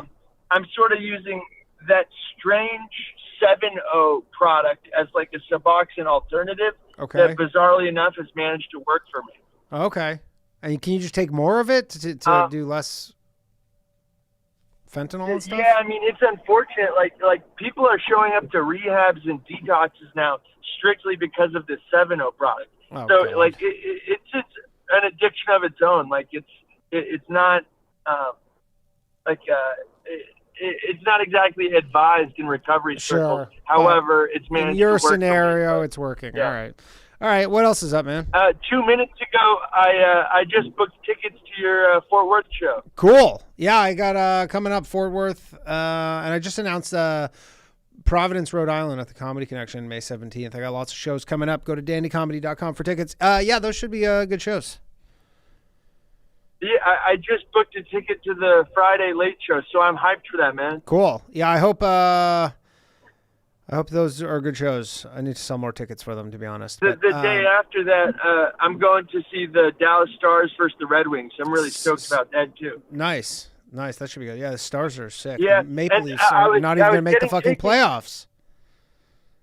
Dude, I can't believe it. They're talking about fucking tanking and shit. It's unreal. They suck, but, man. It's not good. Suck. I mean, that getting bobbed by Florida the other night, yeah, not good, man. But I got tickets to you, and then I saw Dan Soder is doing a theater in Dallas the week after you're here. Nice. And so I was like, oh, sick. King's and Ransom. So I went to get 2 tickets online. Yeah. Dude, $128 if I want 2 tickets. Each or for 2?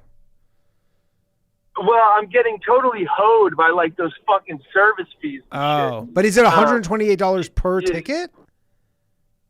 No, that's for 2. Oh, that's not that everything, crazy. with all to be the honest. fees and shit. Yeah, for a theater show, Yeah, that's yeah. It's not insane. It was just disappointing seeing that moments after booking your $28 or whatever. Yeah. I mean, Soder's pretty fucking so I'm happy hilarious. to contribute to. I'm happy to contribute to Danny Polishchuk, and I can't wait to see that show on Friday. So yeah, I'm hyped for that. But war in Iran, man, this is fucking nuts, huh? Yeah, not good. It's not good. Yeah, I mean, so when you view Trump's 8-minute speech, which first of all, the aesthetics were bizarre. He wasn't wearing a tie. Yeah. He was wearing the white USA hat. It just looked very strange. But what was so glaring and stood out to me is that throughout that entire 8-minute speech, not once do you hear him mention how this is going to help Americans or how this is going to continue to help our national security. They mentioned the. I mean, all they say is they're like they give you the same thing where they're like, yeah, they're working on nukes and eventually they're gonna have like the thing is in an odd way, most people would be happier about this had Iran attacked America first. Like if Iran did something first, but then you're like, well, we don't want that. Like that's not an ideal scenario. As you're like, yeah, if Iran just killed 100 U.S. soldiers, we'd feel a lot better about attacking them. And you're like, but you don't want that to happen first. Like you would like to preempt that ideally. Oh, those neocons were fucking fiending for an attack. I mean, that's the thing. All the neocons, shit. John Bolton was like, fuck, man, good work, Trump. Love it. Yeah, it's a different circle this time around. Every one of the neocons from the Bush era, they're all thrilled about this. All thrilled. And there was a Pete Hegseth clip from when he was on Sean Ryan's podcast like 2 years ago, basically saying like, yeah, he's like these neocons, like every war they've ever done in the Middle East is just like everyone has been a complete disaster. And now he's just doing it himself. I mean, it's so frustrating because I personally like J.D. Vance. I like the way that he can take Trump's policies and sort of put them in the New York Times, so to speak. Yeah. I also like what a 28 Vance admin would mean for like my Palantir stock and shit like that. Sure. I mean, dude, your Palantir stock might be fucking cooking after what's going on now.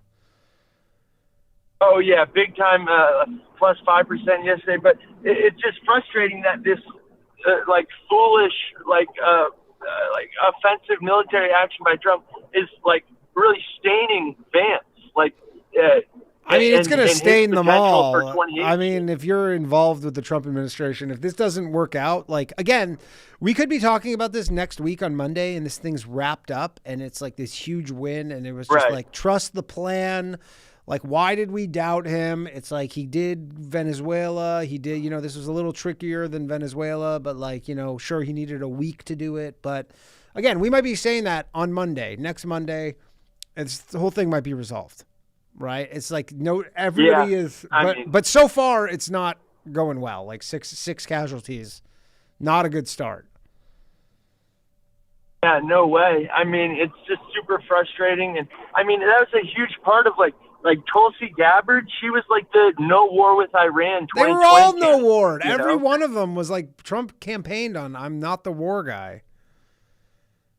Yeah, man. And Cuba's going to be like, if this goes, current political order. I mean, Cuba's coming next. Like Cuba's probably in the next 2 months. They're doing something there. So he's quite active. Oh, Marco Rubio is fucking drooling looking at Cuba. I mean, they basically Cuba's like fucking has no oil right now. They're Cuba's on life support. So I'm glad I filled my tank up a few days ago, man. Holy shit. That Strait of Hormuz getting closed is no fucking joke. Yeah, I can't get a definitive answer on whether it's actually closed or not, but they are saying that Iran's like, we're lighting any tankers on fire that go through there. So we'll see. I got to let you go, Chris, but good talking to you, man. Anything else? Okay, hey, it's good talking to you. Later. All right, later, man. No. Oh, I accidentally hung up. Sorry, Chris. All right, let's go to Cole here. Cole from Peoria. What's up, man? How much? How are you doing? I'm very well. How are you? Better than the Cryatola. Yeah. I mean, it sounds like he was going to be dead anyways within a year, so he probably went out in a much more dignified manner than prostate cancer. Yeah, I mean, his prostate's getting plenty of attention in hell, I imagine. So what are your thoughts on all this? I think people should look at a map. And do you know the term Stuxnet? I've heard the word. I don't know what it means. No. Stuxnet, a malicious computer worm first discovered in June 2010. Yeah. It's like yeah. I've heard of this before. So this was a development by the EU, the US, right? It's a worm that propagates through USB and then gets. So this is why most corporations now don't allow USBs. Really? Because of specifically, it was targeted. And how does it get on Yes. the USB? You download it like accidentally? No, so this is malware. So this is a program that's continually running on a USB, like the way when you plug a USB into a computer and it just starts running, right? Mm-hmm. So this thing would launch off a thing, and the thing would inject itself into another thing, and then it would get onto another computer. And this is where, have you heard of Docker or virtual machines? Or I know you created something like on virtual Amazon. Yeah, virtual machine, yeah. Just like a computer in the cloud, essentially. So essentially, this is what the EU and the Israelis developed, was a way to inject virtual machines into other machines using a USB as a machine. And So what they would do, so this thing would cascade through the network, and what it did was it found where eventually it had some code that would exercise when it reached a target that it understood, which was the controller for the nuclear rods of Iran's primary nuclear facility, which produced energy. And then what would it do? Just shut them down? What it did was it caused their rod disposal and treatment program to malfunction, so that there would be a, number one, that their rods would damage themselves, that they would damage the reactor, and that they would just basically cause the plant to fail within a matter of days or weeks. Interesting. So how does this play into what's going on right now?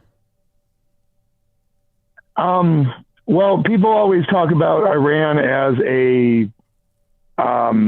people talk about Iran very stupidly. And I think this ties back to something you said at the beginning, which was that the Strait of Hormuz is closed. Yeah.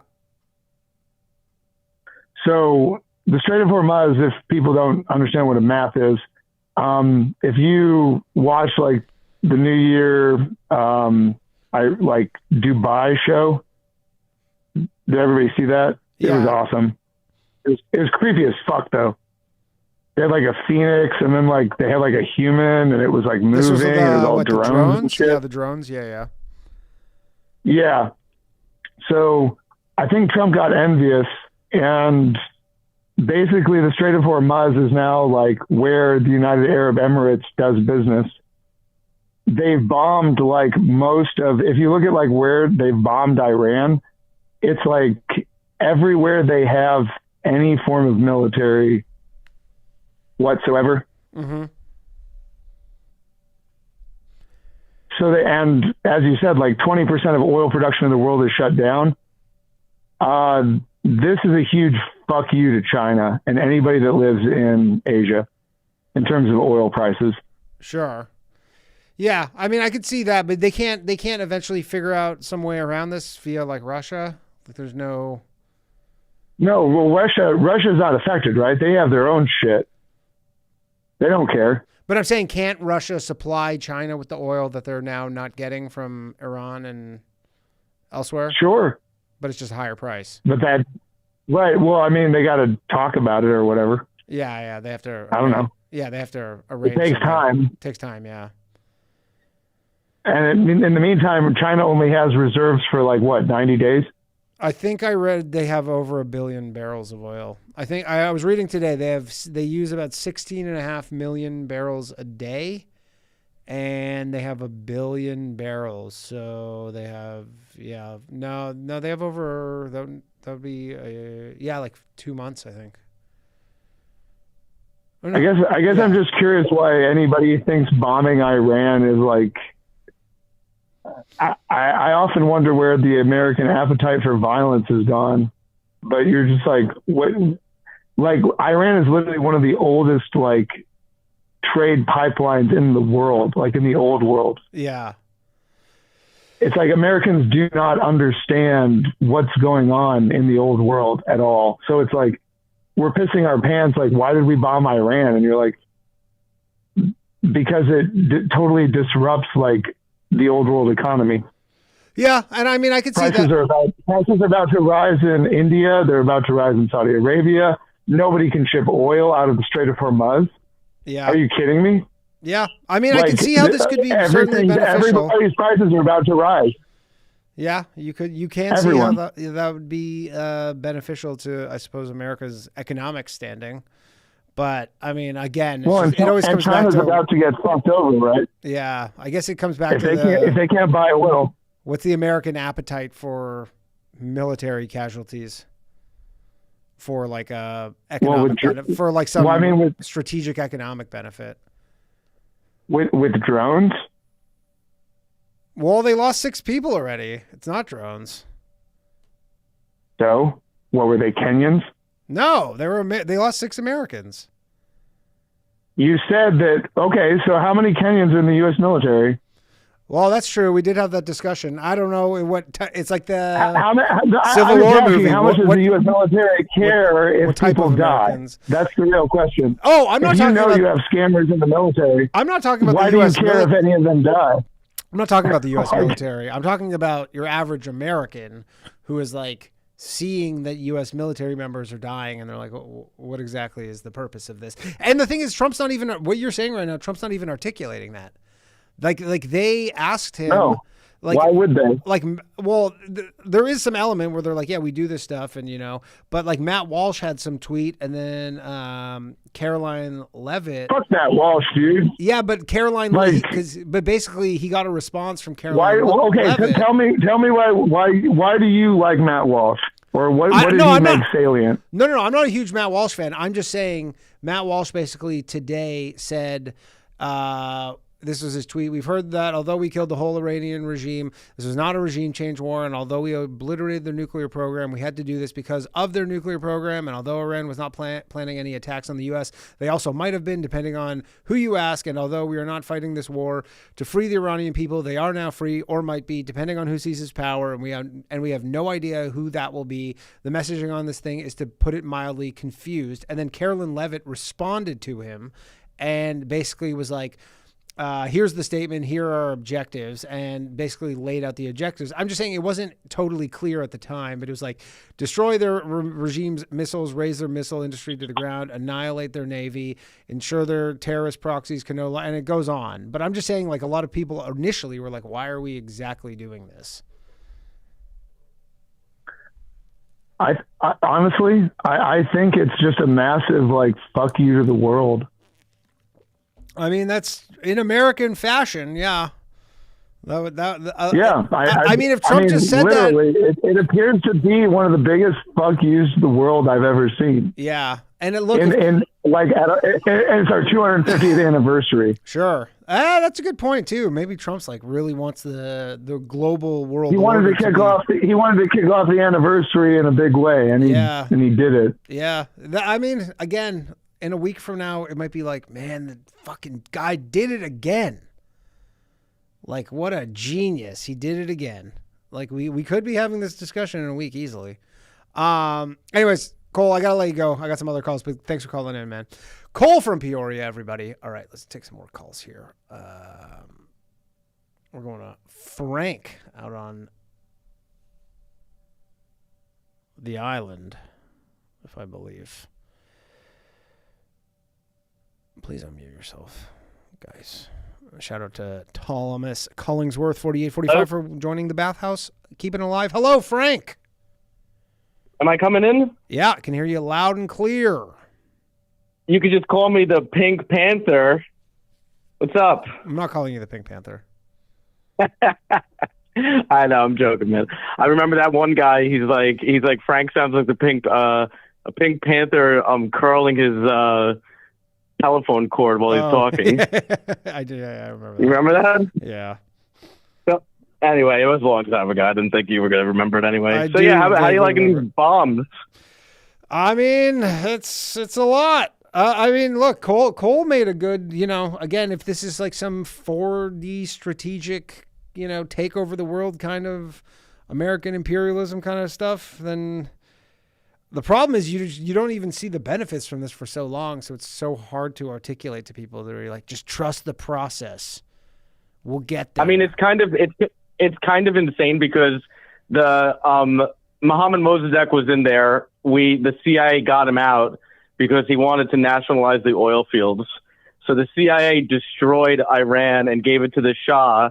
And then what happened was that the mullahs came in, or the clerics, and got rid of the Shah. And then every single one of those guys was controlled by like another state. So we complain that like all these people, these politicians here are controlled by Israel or whatever, or Israel or China. But it's pretty much the same thing in Iran. Like each mullah or cleric or whatever you want to call them was controlled by like whatever interest which was paying them off. But the whole thing is that they were so tyrannical. They lived under an Islamic state that I couldn't even imagine living there. So you know what? I don't like violence as long as there's no boots on the ground.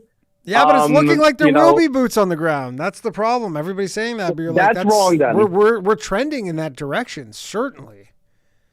Well, that's wrong then, because the thing is that that's pretty much just feeding soldiers into a meat grinder. I mean, you have to really just be like, hey, we're not sending any troops in there, but we're just going to continue to bomb you until there's nothing left of your country or your army. I mean, they've already sunk the whole entire Iranian navy. Yeah. Did you hear about that? I've seen that. Yeah, they're like, we got like 10 of their biggest ships or something. And yeah. Trump just does not seem like the type of guy to me who will accept like being like, yeah, didn't go great, but we're going to pull out and my bad. Like, it seems like he's going to do more extreme stuff in order to like get the win. Like he just has that personality, which I don't think is good. I mean, yeah. I mean, the thing is that this is a huge win for the military-industrial complex in the sense that they get to make more bombs. Yeah. But at the same time, like, look, this shit. I'm not a war guy. This shit's needed. Like, we need to dismantle the Muslim state to the nth degree, because it's obvious what they're doing across the world. The globalists wanted to bring all these third world cave dwellers here, and they really think they're going to win these. They think it's going to be a land for Muslims. It's not. They're just going to be a neo-serfdom society, because these guys have like 60 IQs. They can't think their way out of a paper bag. Sure. They wanted to replace the native population with these guys, because all these guys know what to do is go and pray 5 times a day and go to the mosque and vote for whoever is going to give you your EBT check. Right. So that's why they want that. Yeah, and look, they're also being funded by like Iran and sleeper cells in like these millionaires in Iran, these millionaires in China. Like all this stuff is being like funded by these foreign interests for the detriment of the first world countries. And I'm almost 100% positive the globalists know about this too. They're a part of it. They just know that their native population is too smart now and they need to be replaced. So are you buying this Israel thing from Marco Rubio, where he's just like, Israel dragged us into this and we didn't want to do it? I did not hear that he's blaming Israel on literally this. Day 2. Marco Rubio is just like, Israel was going to attack them, and once they attacked them, we were going to get dragged into this, and it was going to be way worse for us, so we had to preempt it. This is Day 2. So they're using the whole preemptive war stats that like, we got to bomb them before we get dragged into. So much he said. Yeah, he said he's just Israel was about to go bomb them. And we were going to basically get a bunch of blowback just because, Israel and the U.S. are, considered partners in this stuff. So they were like, they were going to fucking go kill a bunch of us because of Israel. So we had to do this. And it was like Israel gave us no choice. And this is on Day 2. That sounds totally ridiculous. I mean, why doesn't he just man up and say, these people are like, all he needed to say was, Iran is a religious dictatorship which destroys human lives and human rights and has been treating their people like dirt for centuries, for what, 70 years now, or a century now? 50 since Mohammed Mossadegh was toppled. There are pictures of Iranian women in miniskirts and go-go. Yeah, I've seen them. I've seen them. heels. I guess the question isn't a lot of like the America First people are just like, well, why is this America's problem? Well, look. As long as we don't have like the meat grinder Iraq and Afghanistan war, where people are sucking on depleted uranium forever and coming back here in boxes on planes. You know what? But they already have 6 people coming back in a fucking box.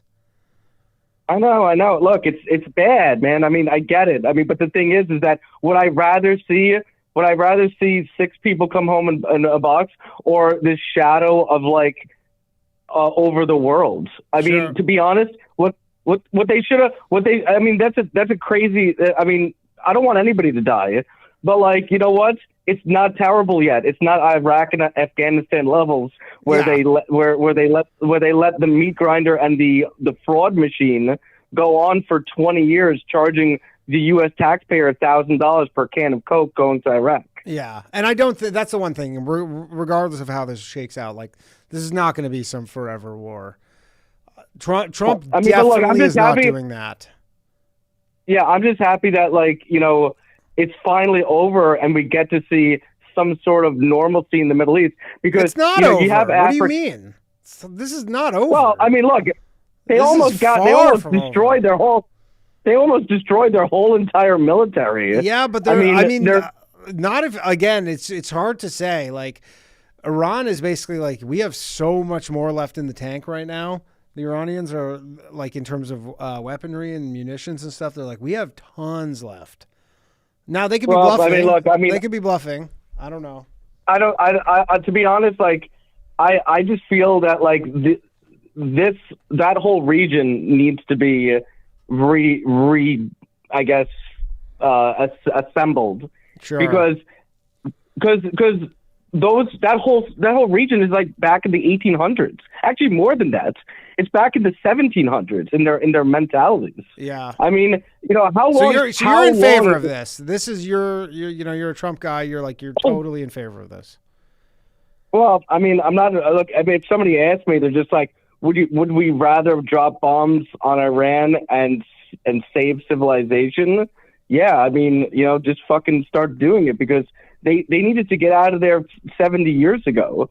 I mean, we don't need a caliphate. We don't need an ultra corrupt Muslim country that is literally destroying all those people's lives and brainwashing people to believe that, the caliphate or their clerics are like the number one, and also feeding this whole anti-America hysteria. I mean, the Iran and countries like Iran in the Muslim term are like as similar to North Korea and China. All they do is want to hate on America, and then they send people over here, and then we have terror cells, and they start opening mosques, and they start taking over local governments, and we start seeing all this crazy stuff. They're using our laws against us now that they're in. I mean, this is insane. We can't just continue to let this happen. I mean, what I would have done is I would have just crushed them economically,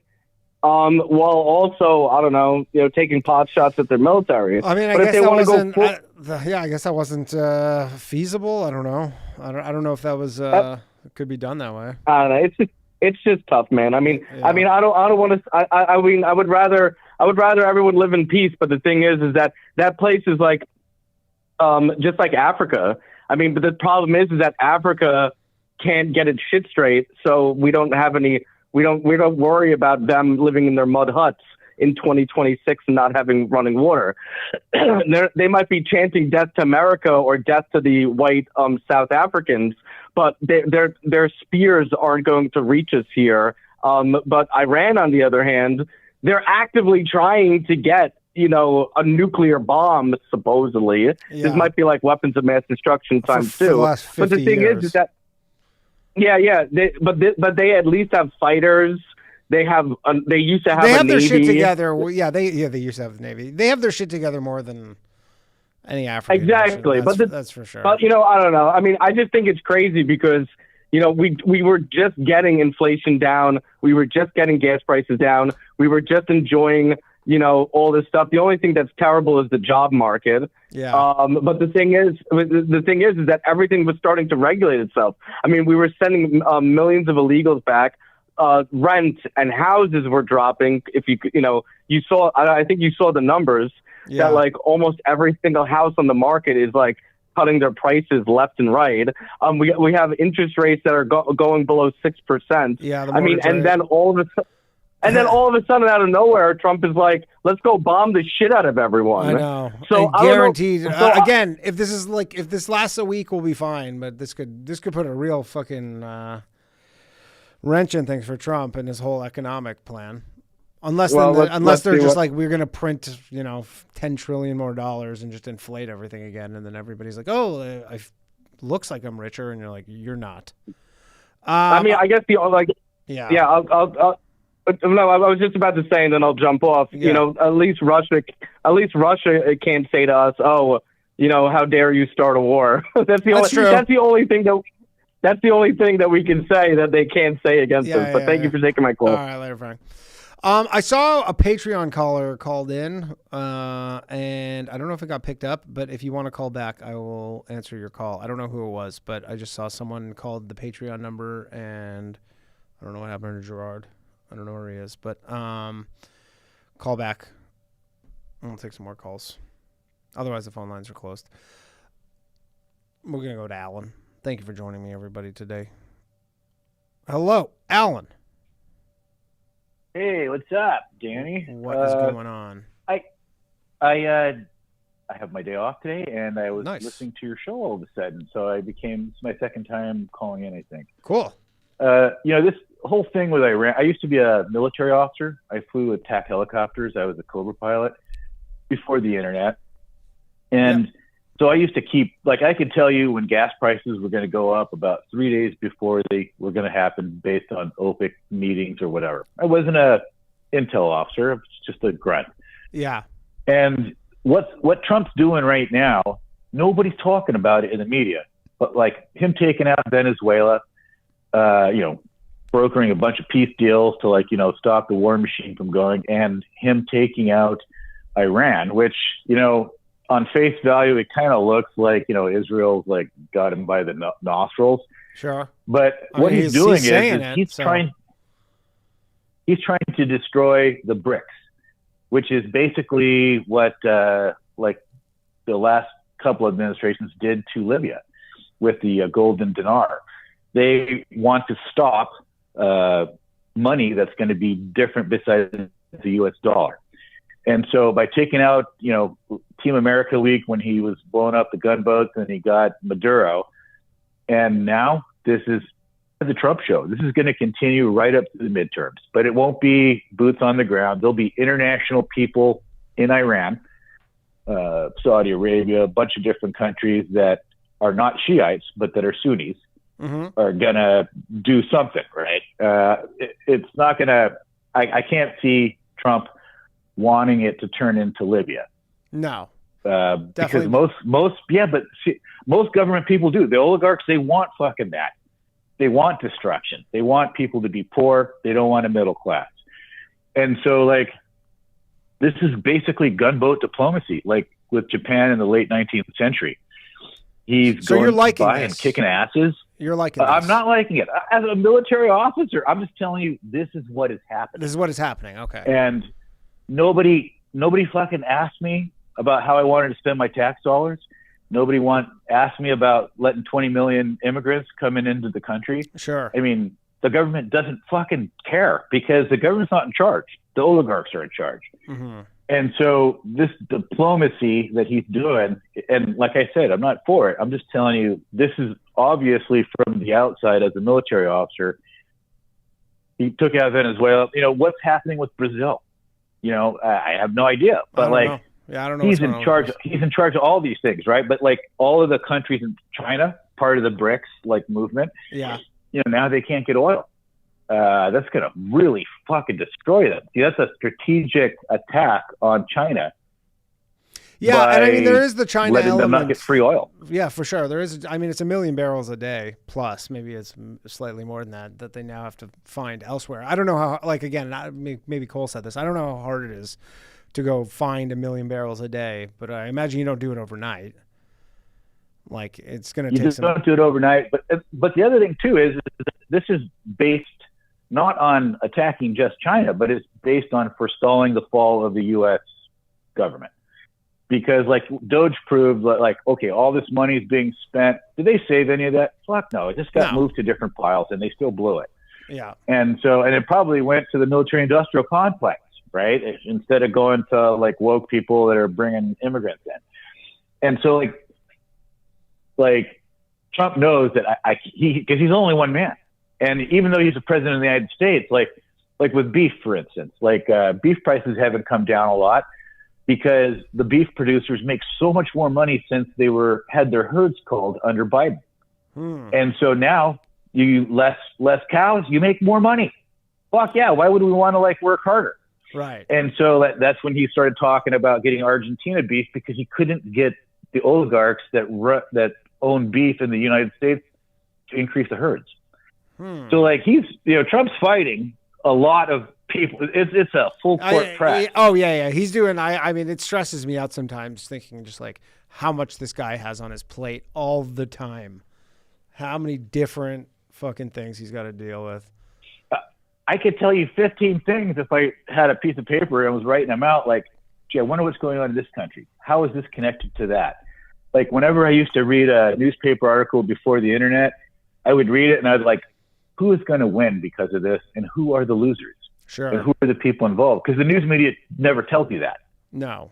And and they don't want you to. Like, you hear more about this on podcasts. I love Jimmy Dore. He's the one that's totally red-pilled me and changed my life forever. But there's all sorts of that stuff out there, and there's nobody talking about what is actually happening on with this whole world conflict thing. And it is, I think, just a way to try and forestall the fall of the U.S. government, which, was probably going to be sometime in the 1930s, like when it just became impossible with spending.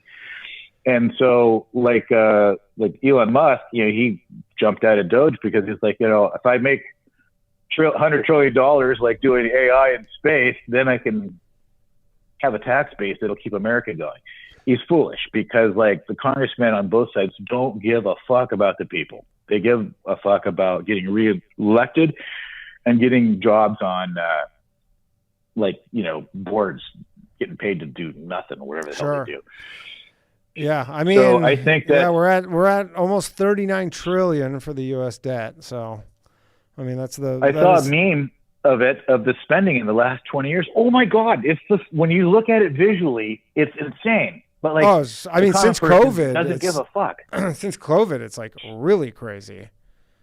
Like COVID, I think it was 8 trillion or something in COVID at the start of COVID. Since COVID, the way the government ran all that and said everything that they were saying about it, what makes you think that nobody in the media is talking about what's really going on? This is gunboat diplomacy. We're trying to keep America afloat. I'm not, for killing people for their money, but that's what's happening. And I'm not going to get this money. You're not going to get this money. No. It's kind of the oil producers and the oligarchs that are backing him, because they're like, okay, he doesn't want to have wars everywhere, and that's the only thing that we do well: spend tax money and blow people up. Yeah. So he's focusing true. it. He's focusing it on let's do regime change. We'll take out Maduro. Did he destroy the government? Well, fucking took Maduro out. And there's deals being cut with that. Nobody's talking about that. But all those voting machines that were under Venezuelan ownership, that's all going to come out. Yeah. If there's anything behind it. Maybe there's not. But I would see that within probably 3 months, there's going to be international peacekeepers in Iran.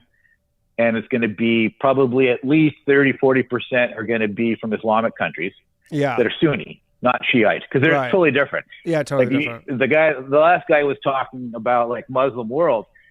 The Shiite and the Sunni world, they're different. Yeah, they're not even they hate each other. Close to Protestants, and absolutely. And so that's why they launched a bunch of missiles at all the Sunni countries. Right. And so, because, they know this, right? All the people in the government knows what's really going on, but nobody talks about it.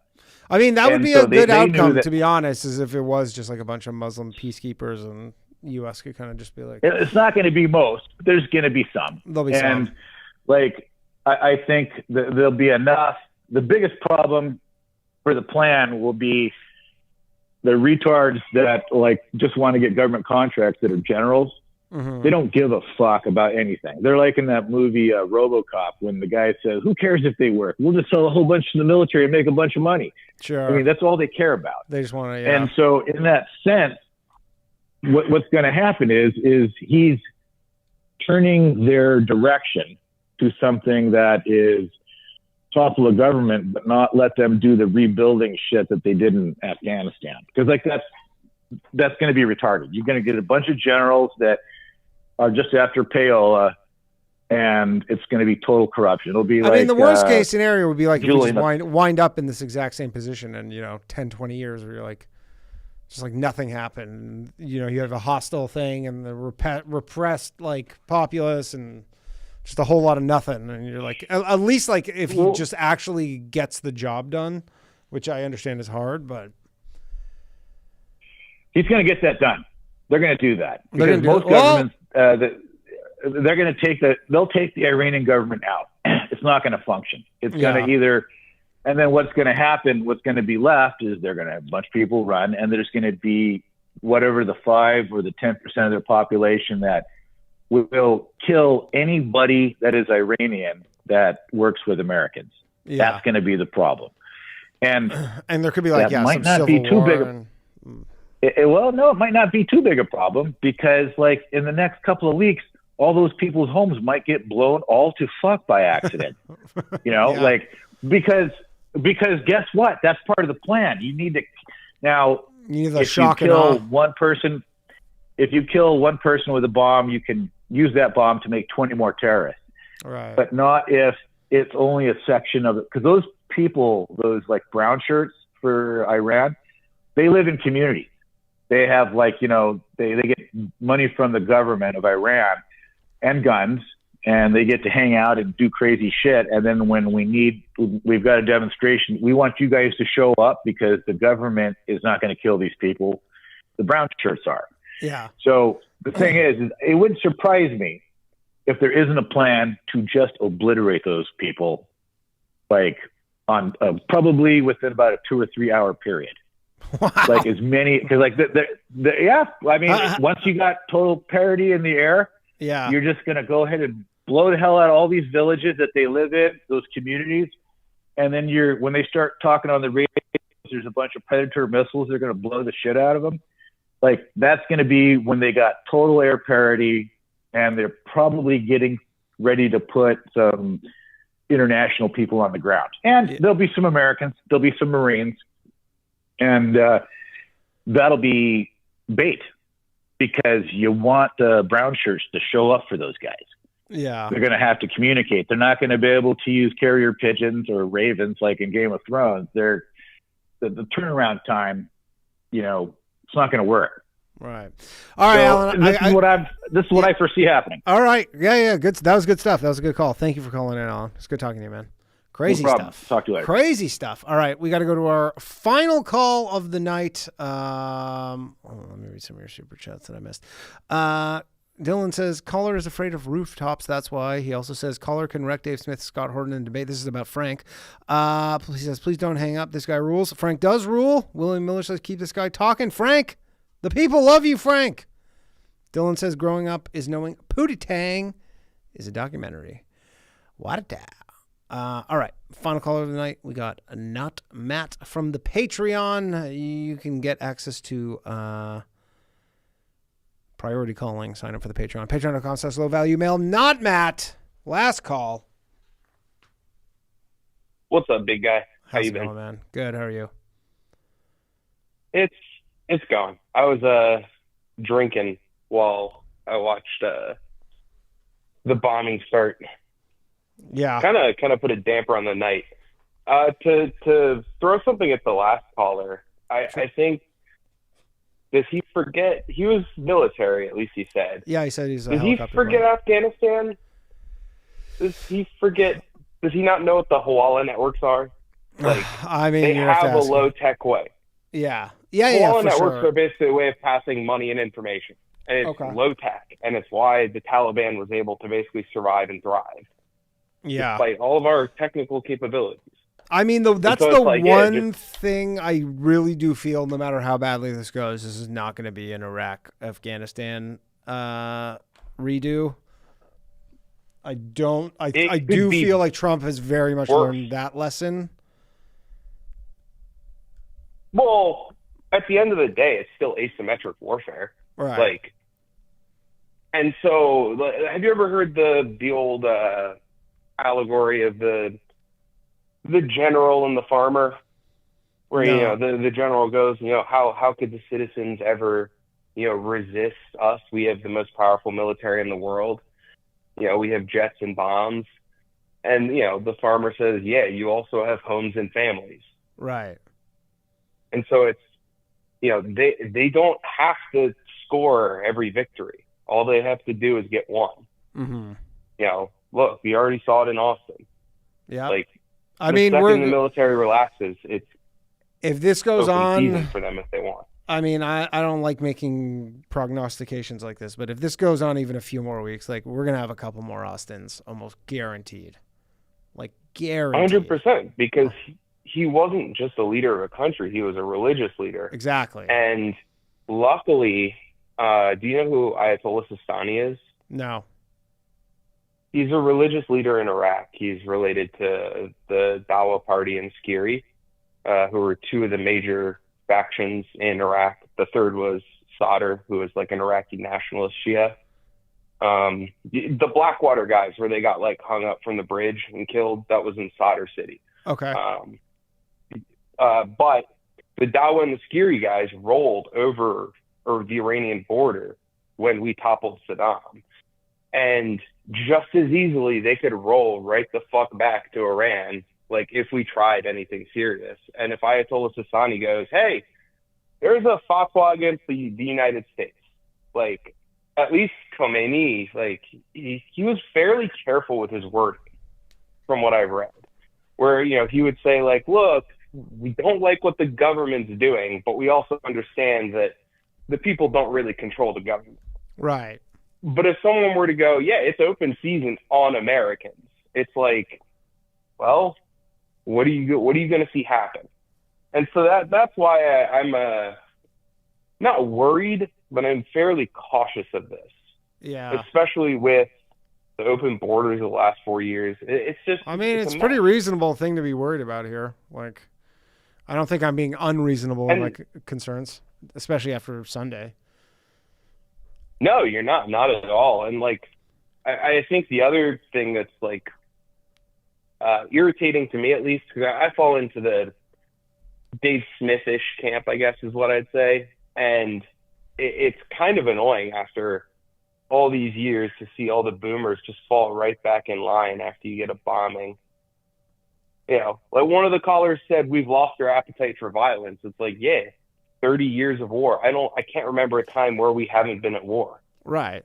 I think I saw something and so like, it's like there's been like 1 4-year period, or I don't know. There's not many years that America hasn't been at war in the last like 30 years. I was born in 94. I don't remember a time in my pretty much your whole lifetime life of memories. Yeah, and it's like it's not that we've lost the appetite for violence. It's almost just I don't care. Like I've seen through it. And you know what? Like, and my thing with this, like, because I know obviously like the anti-war people, and I do commend them that they are very like principled and consistent, which not a lot of people are.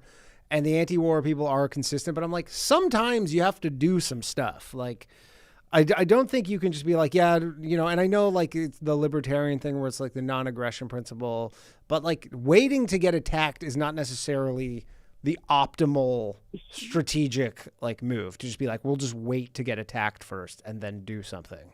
So I'll call in earlier sometime and we can go through this, because Sure. It's not just a principled moral position. It's the logical position, because every action has a reaction that is not always equal and opposite. Sometimes it is asymmetric and way worse. Mm-hmm. And generally, if you hold a defensive position, the reason Iran dislikes us isn't because they're, evil Muslims. It's because of what we've been doing. Yeah, of course. If you I read understand that. if you read the final declarations of some of the people who signed up to join Al Qaeda, it's not because they were like, yeah, man, fuck these people's freedom. It's support for Israel and bases in the Holy Land. Yeah. And, the other reason Iran dislikes us is because of our support for Iraq during 79 and later during the Iran-Iraq War. If you've ever heard of the Halabja massacre, No. it's where I'm sure America did something we bad had the Halabja massacre. We let Saddam use chemical weapons okay. against the Iranians. And so there's that. And then the final thing that I've just been annoyed with is just I dislike this. I dislike the diaspora populations in the U.S. that come to the U.S. and then immediately urge the U.S. government to basically go solve the problems in the country with which we emigrated from. Like, no. What if they promise to go back? They never do. I know they never do. They never do. But if they promise to go back, they never go back. But yeah, I saw the Shah the Shah's son 3 weekends ago in Bethesda. Oh, really? And I wanted to. I live in the North Virginia area, so I saw him puttering around Bethesda at some overpriced restaurant, and it's like, the people don't want him. They don't like the MEK, which are basically just a cult. I think they live in like Azerbaijan now, but there is no one to take power there. I think what you're probably going to see is you're going to see a coalition from Iraq roll back into Iran and try and establish power. One of the groups I said before, probably Dawa or Skiri. You'll probably see like Nouri al-Maliki make some statements and try and help set up power. And at least it'll be a transitional government that won't be IRGC, but will still be related to, IRGC or former IRGC. But yeah. That's my guess. Interesting. We'll see. But it's going to be a dicey. I know it's late. Yeah, dicey next week. That's for sure. Hey, man. All right. Keep your eyes peeled and head on a swivel, man. Yeah, man. You too.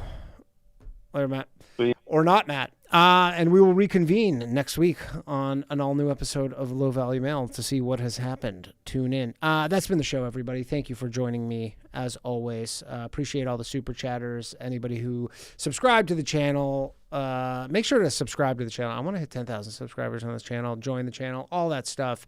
Appreciate your support. The commenters, the likers, all of you. If you want to support the show, get access to the priority Patreon number. Patreon.com/lowvaluemail, MAIL. Shout out to Gerard, the producer. And tomorrow night, could it be the last episode of The Bathhouse? There's only one way to find out, and that is tuning in at 9 p.m. We got Derek Drescher joining me. And I don't know who else at the moment, but that's all I know off the top of my head. It should be a fun time. So thank you very much, everybody, for joining me tonight. It's a crazy week every week, it seems like. And I imagine next week will be no exception. That's been the show. Good night, everybody. See you all soon. My shit heroic. Empathic abilities, yeah, my face be also stoic. Bleep, blow up, nigga, that just means I'm working. They see me as a leader, so that's why I'm Captain Kirkin. These tracks from the stars, that much is for certain. You can feel this hit if you up or if you hurt. I'm raising my stock, not talking my feet in some Birkin. Number Johnny 5, got a fucking short circuit. Bring the track to life when I spit phenomenally.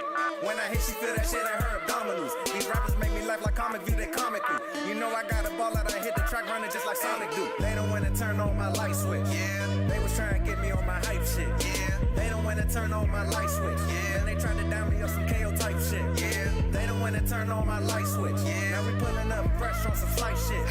They don't wanna turn on my light switch. Yeah, they don't wanna turn on my light switch. They don't wanna turn on my light switch. Yeah, they was trying to get me on my hype shit. Yeah. They don't wanna turn on my light switch. Yeah, they tried to down me up some KO type shit. Yeah, they don't wanna turn on my light switch.